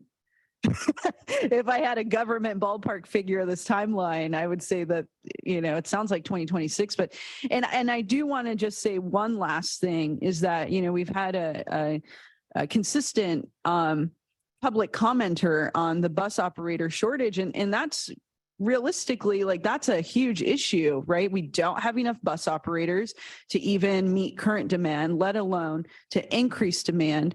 And, this money is going to fund the study, but then we don't know how we're actually going to fund the operations. So it is critical that our backbone of our transportation system, which is our bus operators, that, either they get part of their compensation and benefits is that they get affordable housing, because even with the increase in their minimum wage, they're still at a lower AMI, right? So as MTS and CTD and different agencies look at creating affordable housing on this public land, that perhaps that's something that could be negotiated in there, because the last thing I want to do is, have this great study and then not be able to have enough. Maybe we get the funding for operations, but we just don't have enough operators. So anyways, that's all I have to say. But this is very exciting. Thank you. Let me go to Mayor Kranz, and I'll come back to any other members here. Thank you. I appreciate the presentation, and very exciting to hear from the public speakers who speak to this idea as clearly a transformational impact on their lives. And so anything we can do to accelerate the process, it scares me to look at this as a conceptual study, because the concept has been proven in plenty of other places. What it will require, obviously, is the cooperation of our transit agencies, NCTD and MTS, and I know both of the boards of those organizations are dedicated to improving bus service. So I don't doubt that they will be there, but the more challenging issue, I'm afraid, is going to be figuring out how to squeeze this into the road systems that we all have. So hopefully there are robust conversations going on with the jurisdictions that are critical to implementing these. Escondido, obviously, the question is how to fit that in. So hopefully they are engaged. I didn't see them mentioned in the introduction to this issue. It only mentioned the city of San Diego. It does say other local stakeholders, but I'm hopeful that that includes the city of Escondido.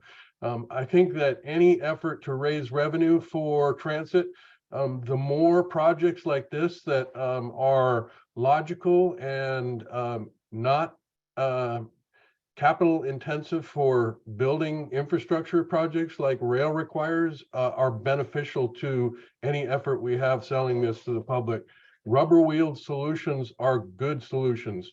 And so I hope that we can continue to focus on more of these rapids, and then also to use the technology that is being applied to these rapids for the regular routes. It means all the difference in the world for access, and does make it possible for people to choose to use transit that would otherwise get in their car and drive as a single occupancy vehicle.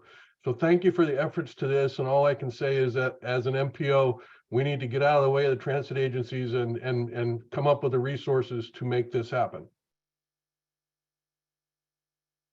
Great, Mayor Sanchez. Thank you. And I want to say that I am extremely supportive of Next Gen Rapid routes throughout the county. And I want to kind of underscore what Ms. Contreras has talked about especially for North County, because it seems like there's a lot of really cool, innovative things that are happening for like South, San Diego, South Bay, but the North County is being left behind in many, many ways. It gets more and more car centric, which kind of ends up reflected in the conversations that we have here at Sandag because of the different kinds of needs for car centric, trying to get people to work. In Oceanside, for example, over 60% of the workforce travels out of Oceanside, an average of 22 miles by themselves in a car. And we have to change this. And for Oceanside, there are conflicting policies that are happening right now with the complete streets and choking Coast Highway, for example, down from a 4-lane to 2-lane. And because of all the state requirements about increased density in housing, especially near transit, it's conflicting now. We really ought to be looking, instead of choking down from 4 to 2, make those that 1 lane a bus only. Because if we don't do that now, we're not going to be able to incorporate it later. And so right now we have this going on, and Sandag is actually reviewing our ideas about our Coast Highway vision plan that we're trying to, in fact, implement. And it's behind the times. We are looking at increasing units along Coast Highway, 5,000 units. How do you move those folks if we're not going to be having parking and parking is being waived? And that is kind of the direction that we're going at the state. So we can't, complete streets. We have to really update a lot of this stuff and include notions about, bus lanes and not cut down that extra, I don't know how many extra lanes we really do have, right? But we have to do that in terms of planning for the very near term for future. And I agree that we shouldn't be talking in terms of conceptual. It's like we have to get this done, especially in places like North County. I know that we're at the end of this meeting. We have one more item, but I just wanted to really kind of underscore that this is a future for North County. We're not going to be having trolley cars. We're not going to be having a red trolley, although I'd love to have that down Coast Highway and Mission. I mean, that would be so darn cool, arrive at the harbor in a trolley. Oh yeah, right. But we do have to think of ways of moving our folks, and in a way that is affordable and the priority for going through intersections and things. This is what I've been talking to staff about, and I feel like I'm talking to the wall. But the way to get through that wall is to have Sandag start to require our staff to be planning for near term. Thank you. I hope these kind of conversations continue during our retreat out. We are getting short on time. We have one more important item for information item on. So let's go on to item number 9, Youth Opportunity Pass update. And we have Zach here to give us a quick update. And then following that, I'm going to ask comments to be fairly short as well. Morning, Transportation Committee, and thank you, Chair Shu. I know it's been a long morning, so I'll keep this as brief as I can. I'm here to talk about our Youth Opportunity Pass pilot program, which I'm sure many of you are familiar with. So we launched this program last May in coordination with a lot of our school CBO partners and social equity stakeholders, including my good friends at City Heights CDC and Mid-City CAN, some of whom are here today. This really supports our commitment to equity in the 2021 regional plan and is an early implementation item of that. And it's currently being funded collaboratively by Sandag, as well as the County of San Diego, so that we can keep the fare revenue consistent for our transit operators so that they're not worse off for it. As I said, we launched last May, and since then we've distributed over 25,000 youth Pronto cards for free to students and youth throughout the region, as well as an additional 15,000 youth riders who have signed up through the Pronto mobile app on their cell phone. And since then, we've seen a huge increase in transit ridership among youth, which we're really excited about. As you can see here, In April, before the program launched, we had about 17,000 youth who rode transit at least once a month. And this fall, when kids were back in school and the program was fully in effect, that was nearly 50,000. So we're about tripling the number of youth riding transit. And as you can see here, we're about doubling the number of rides, total rides that are taken via transit in the region. We had about 300,000 per month in April before the program started. This fall, we peaked at over 600,000, almost 700,000 in October. And sometimes we think that these transit investments only benefit the really, really dense parts of our county. But in terms of this program, that's not really the case. So we've seen really high ridership increases in North County with Breeze routes 303 and 305, as well as throughout all of South County with Route 44, Rapid 215, and Route 709 in the South Bay. It's not working.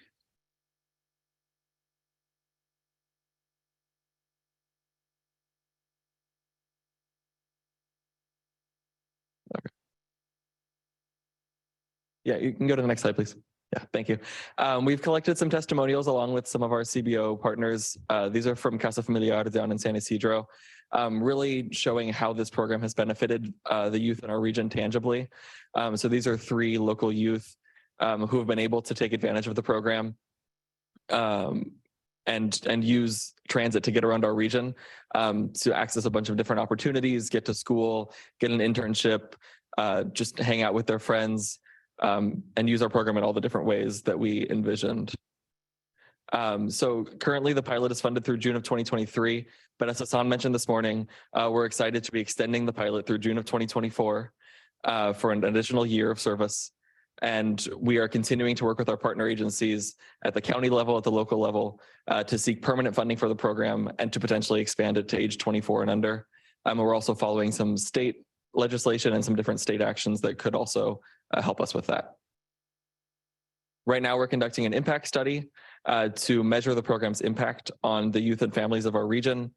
We launched this about 3 weeks ago, and from the first week or 2 of responses, we see that over 97% of respondents favor continuing the program.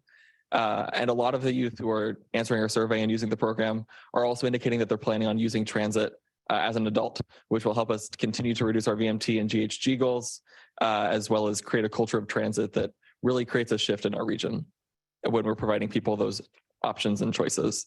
We also have a focus group planned as part of the study to get some more detailed information from students, youth, and their families. And finally, as our next steps in terms of transit equity and transit fares across our region, we're going to start a comprehensive study to evaluate what it might do to our system to reduce or eliminate transit fares on a larger scale. So this includes expanding the Youth Opportunity Pass to 24 and under, as well as looking at further reductions in fares for potentially our senior disabled and Medicare riders, or as outlined in the regional plan, eliminating fares system-wide within the next decade or so. We're going to look at all the different considerations that this might have on the system, the transit system and the region, and we'll be doing a lot of outreach as part of this study. That concludes my presentation. I can take questions as well. Thank you. Great. Let's move on to public comments, and I'm going to go to 1 minute for public comments. I know there's a lot of people that have been waiting here to speak, so want to finish on time. Let's, Francesca, public comments, 1 minute. Thank you. First will be Maria Cortez, who will be followed by Jesse Ramirez.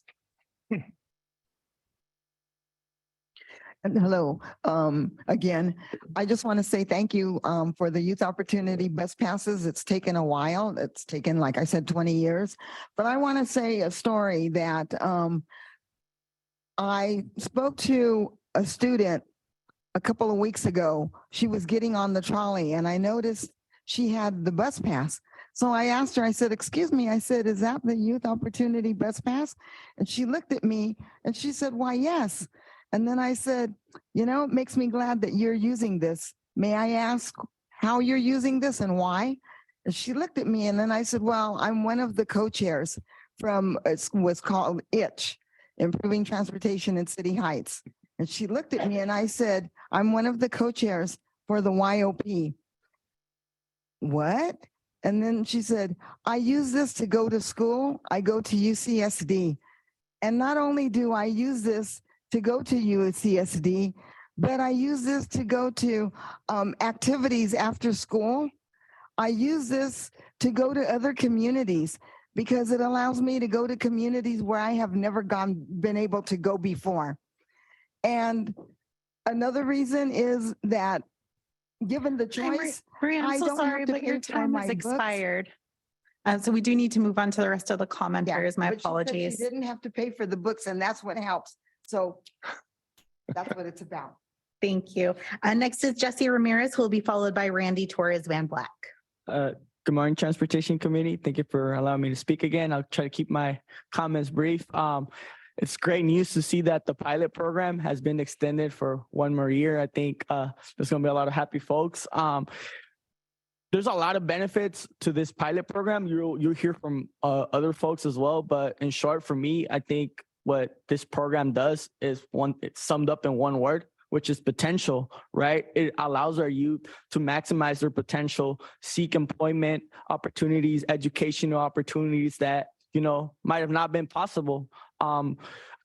Through my life, I met a lot of folks in my community who unfortunately had challenges and had the talent, but unfortunately couldn't fulfill their potential because they had a lot of mobility barriers. And I think this pilot program is going to help address that and really fulfill the potential of our youth. So thank you. Thank you. Next is Randy Torres Van Black, who will be followed by Denise Lopez. Thank you, committee members. We just want to reiterate our support for the program. This is tremendous, and the data shows that. And so we appreciate the investment by Sandag and the county in the Youth Opportunity Pass 18 and under. And we're happy to hear about the extension. And we want to encourage the board, the Transportation Committee, support expansion to 24 and under. When we remove economic barriers to transit, we see the benefits, and the data shows that. And imagine when we expand that age limit to 24. So shout out to Mid-City CAN, all the leaders from City Heights, San Diego Transportation Equity Working Group, EHC, and all the other CBOs. It's been an honor for City Heights CDC to be a part of this for the last 11 years. And thanks to Sandag for the transit pilot investment. And let's expand it and implement. Thank you. Thank you. Next will be Denise Lopez, who will be followed by Jeanette Sanchez. Okay, hello, my name is Denise Lopez. I'm a student at UCSD, and I currently been working on this campaign for 4 years, my whole high school and one in college. And when it got passed, I was 18, and then I turned 19 and it got taken away.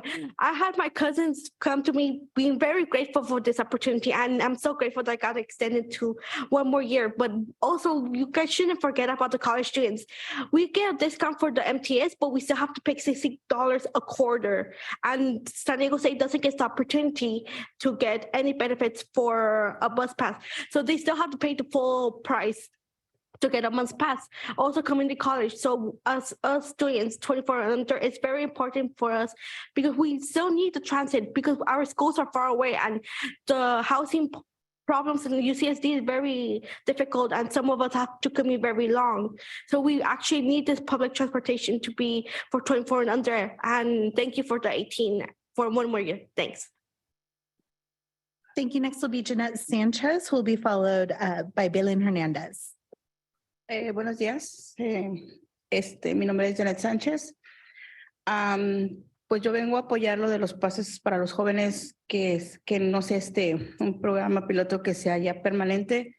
Para mí me beneficia tanto para mí como para mi comunidad. Yo soy madre de 5 hijos y la verdad esto ha sido muy bueno para mí porque no siempre tenemos el dinero para poder sustentar el transporte. No es mucho, pero hay veces que no tenemos nada. Entonces esto ha ayudado mucho a mi comunidad y pues a mí en especial con mis hijos, y les da oportunidades a los jóvenes de llegar a la escuela y de ir a otros programas que tengan. Y pues yo quisiera que pusieran que fuera un programa permanente.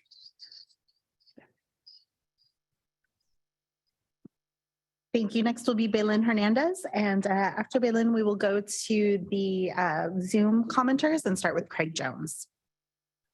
Hello, Transportation Committee. I want to thank you because I know many of you are big advocates for the Youth Opportunity Pass program. And a lot of you, maybe we haven't seen you as much present, but we know that you care about the youth and you care about meeting their basic needs, in this case, transportation. And I don't want to preach to the choir, but Access to reliable transportation helps with reducing truancy, with allowing them to have a healthy lifestyle and visit recreational areas. We've seen ridership increase during the weekdays, but also significantly during the weekends, which means that you're traveling to other opportunities outside of what they would normally do. And we are very grateful to SANDAC Executive Director and all of the staff here who have helped pinpoint some additional funding to extend the program. And we really need your support to make sure we identify permanent funding. We need a local source, and we're trying to work on a state revenue funding stream. So anywhere you can elevate this ask will be helpful. Thank you. Thank you. And my apologies, we have one more person in the room, Nicole Burgess. You can go ahead next, and then we'll go to Craig Jones. Excellent. Thank you. Wonderful news to hear that this program has been extended for another year, and appreciate you looking into extending it to ages 24.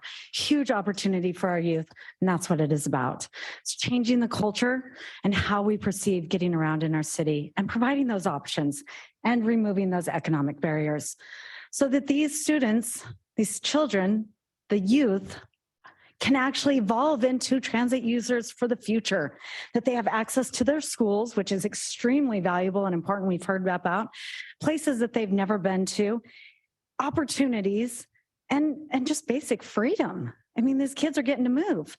And then take in a family that you have 3 kids and you remove that economic barrier, you can actually go to the Petco game cheaper than in a car. But if you have to pay for 3 kids to go on a transit ride, it's an economic barrier, and it changes your mind not to go on transit. So this is a great program.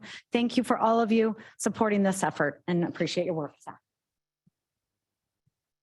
Thank you. Next will be Craig Jones, who will be followed by Casa EJ. Craig, you can go ahead. Thank you very much. Hello to my colleagues here today. I'm a member of the working group working with Brian and Zach on the Youth Opportunity Pass issue.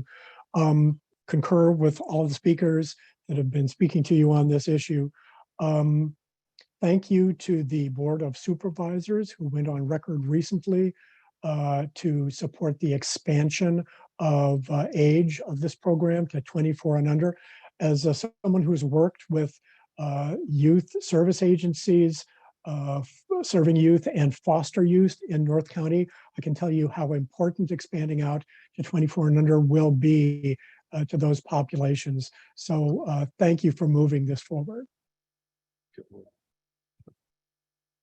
Thank you. Next will be the person with the name Casa EJ, and that will be followed by. Hi, thank you. Good morning. My name is Alejandro Amador, and I'm the Environmental Programs Manager at Casa Familiar. The YOP is vital for San Diego youth, especially within our low-income communities and communities of color. Within the first 2 months of the program, CASA helped distribute 350 cards to local San Isidro youth. And like Zach mentioned, we collected testimonial from some of them. And the vast majority mentioned how they were using this pass to get to school on a daily basis. So there's the importance of this program within our communities, real direct impact and enhancement of life of our residents. I really appreciate SANDAC staff and especially CEO Hassan taking a stance on transformative change for our transit system, and for expanding this YOP program another year. So moving forward, we got to make this program permanent and extend the age of eligibility to cover youth 24 and under as we move towards free public transit for all. Thank you.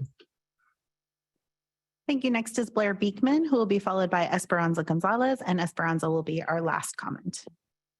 Hi, Blair Beekman here. Thanks for this item. This program has been really successful and it's done some really good work in San Diego. That it feels really good, and I hope that can be shared with different transit agencies in the state. So thanks a lot. Thanks a lot for it. Thanks a lot for sharing on this item that there is work moving forward in many projects and programs, including riderless fare issues, or that's not the term, but just no fare issues, less fare issues. And good luck in those efforts how to do that, riderless fares. That doesn't make any sense, but yeah, just that there's less fares, and I hope you can talk with San Francisco Muni system, a great system that's having some trouble right now. I hope you can offer them some help. Good luck in your work that you'll be doing on these sort of good practices. Thanks. Thank you. And our final speaker is Esperanza Gonzalez. Esperanza, you can go ahead.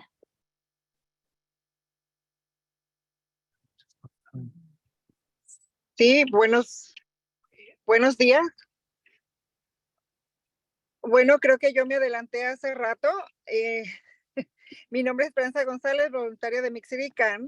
Como abuela y madre voluntaria de la comunidad de City Heights, que he luchado por más de 10 años por los pases sin costo para los jóvenes, hoy les pido que nos apoyen para que sea un programa permanente y que sea de 24 años a menor. Apoyar los pases sin costo aliviaría un poco el presupuesto a los padres.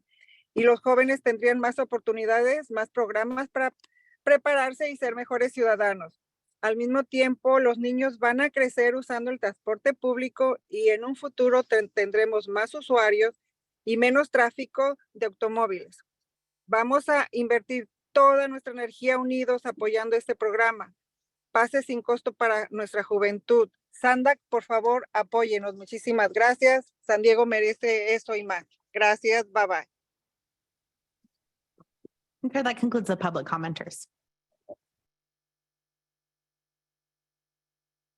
Oh, I'm sorry. I'm going to go to Councilmember Moreno. She's had her hand up since the beginning, and we haven't heard from her earlier. So, Vivian, it's all yours.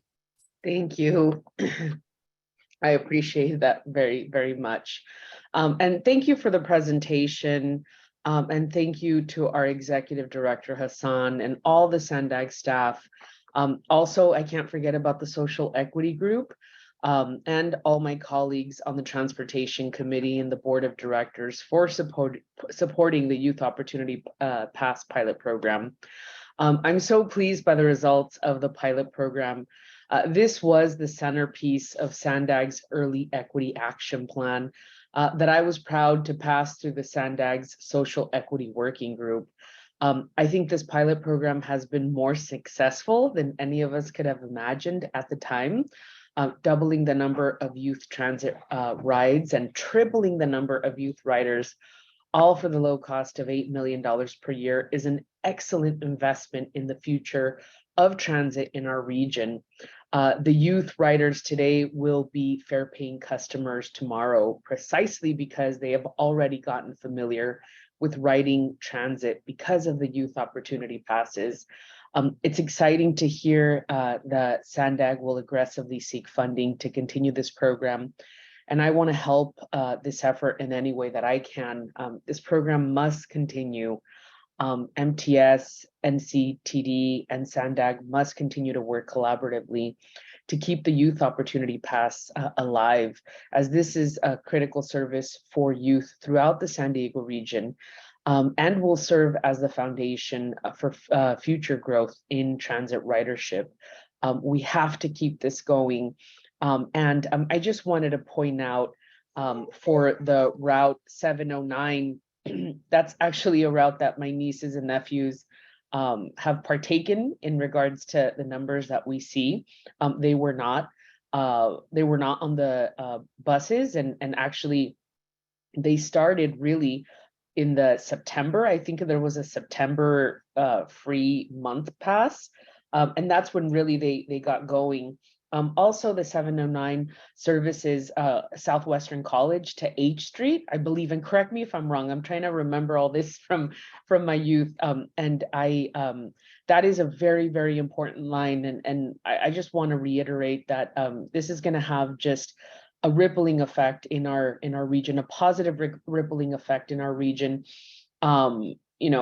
Connecting riders to educational systems such as Southwestern Community College. I transferred from Southwestern Community College, so I am a product of Southwest, and also having them have independence, I think is very. I think it definitely, like I said, it will have a very positive effect in all of our youth, and when we talk about our youth. I want to reiterate that is the future of our region.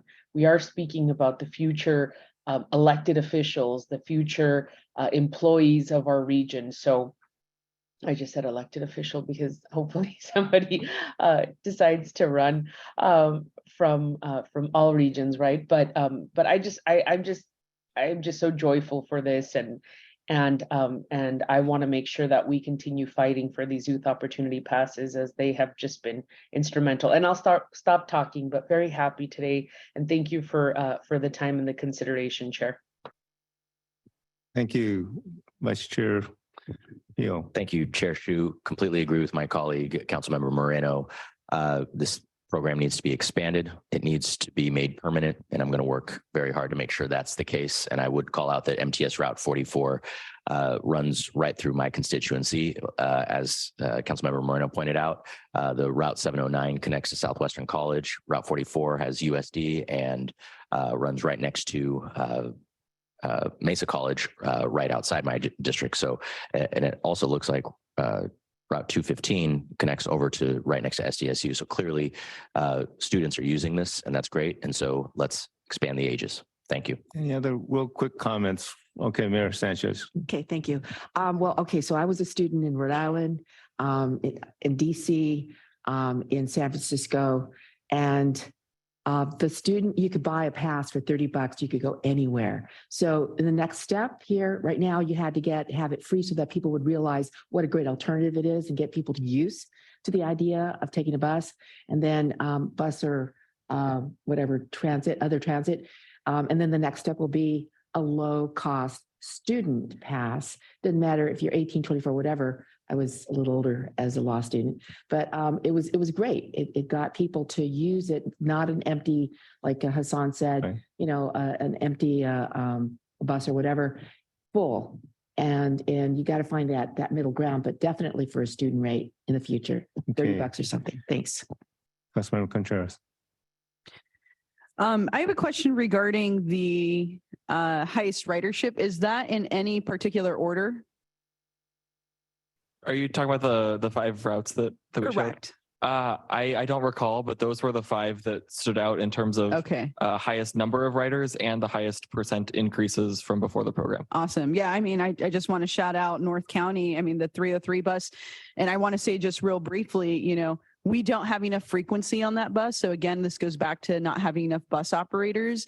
I've been on that bus where it's jam packed and it's taken me a minute to exit the bus, right? So we need to be able to have enough bus operators to continue our youth opportunity pass so that it's very successful.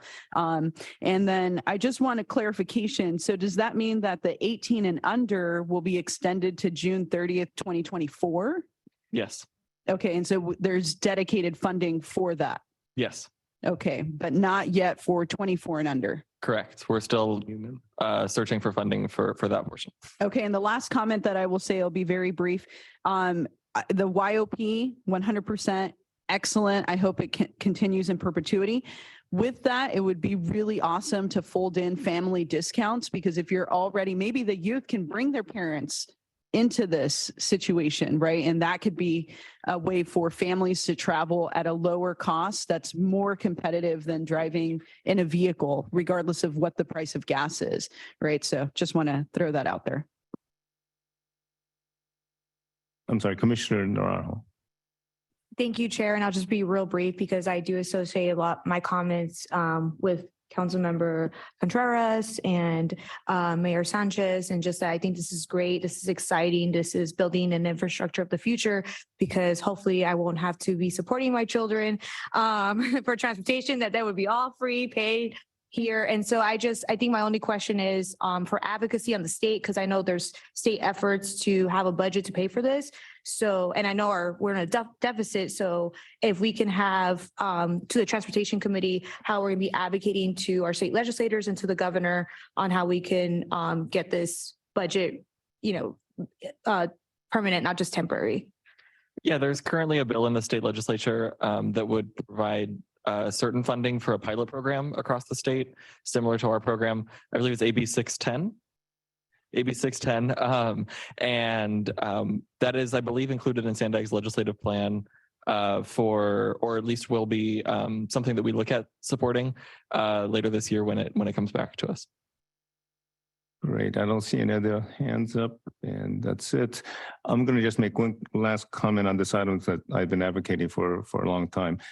We want a 24 and under funding for the Youth Opportunity Pass or young adult passes before Denise ages out. So, so that's my goal.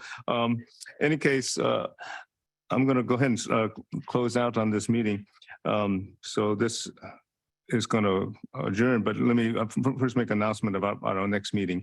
Our next meeting is scheduled for March 3rd, 9 o'clock. However, that may be canceled, which makes our next meeting the 17th. However, the meeting on the 17th will start at 10:30 because there's executive committee meeting on the 17th as well. So, on the 17th. Okay, so we're agreeing on the 17th, and with that, I hope some of you can make it to the retreat that's coming up, and that you participate and carry on the conversations and points that you've already made during this meeting. Thank you very much, and the meeting is adjourned.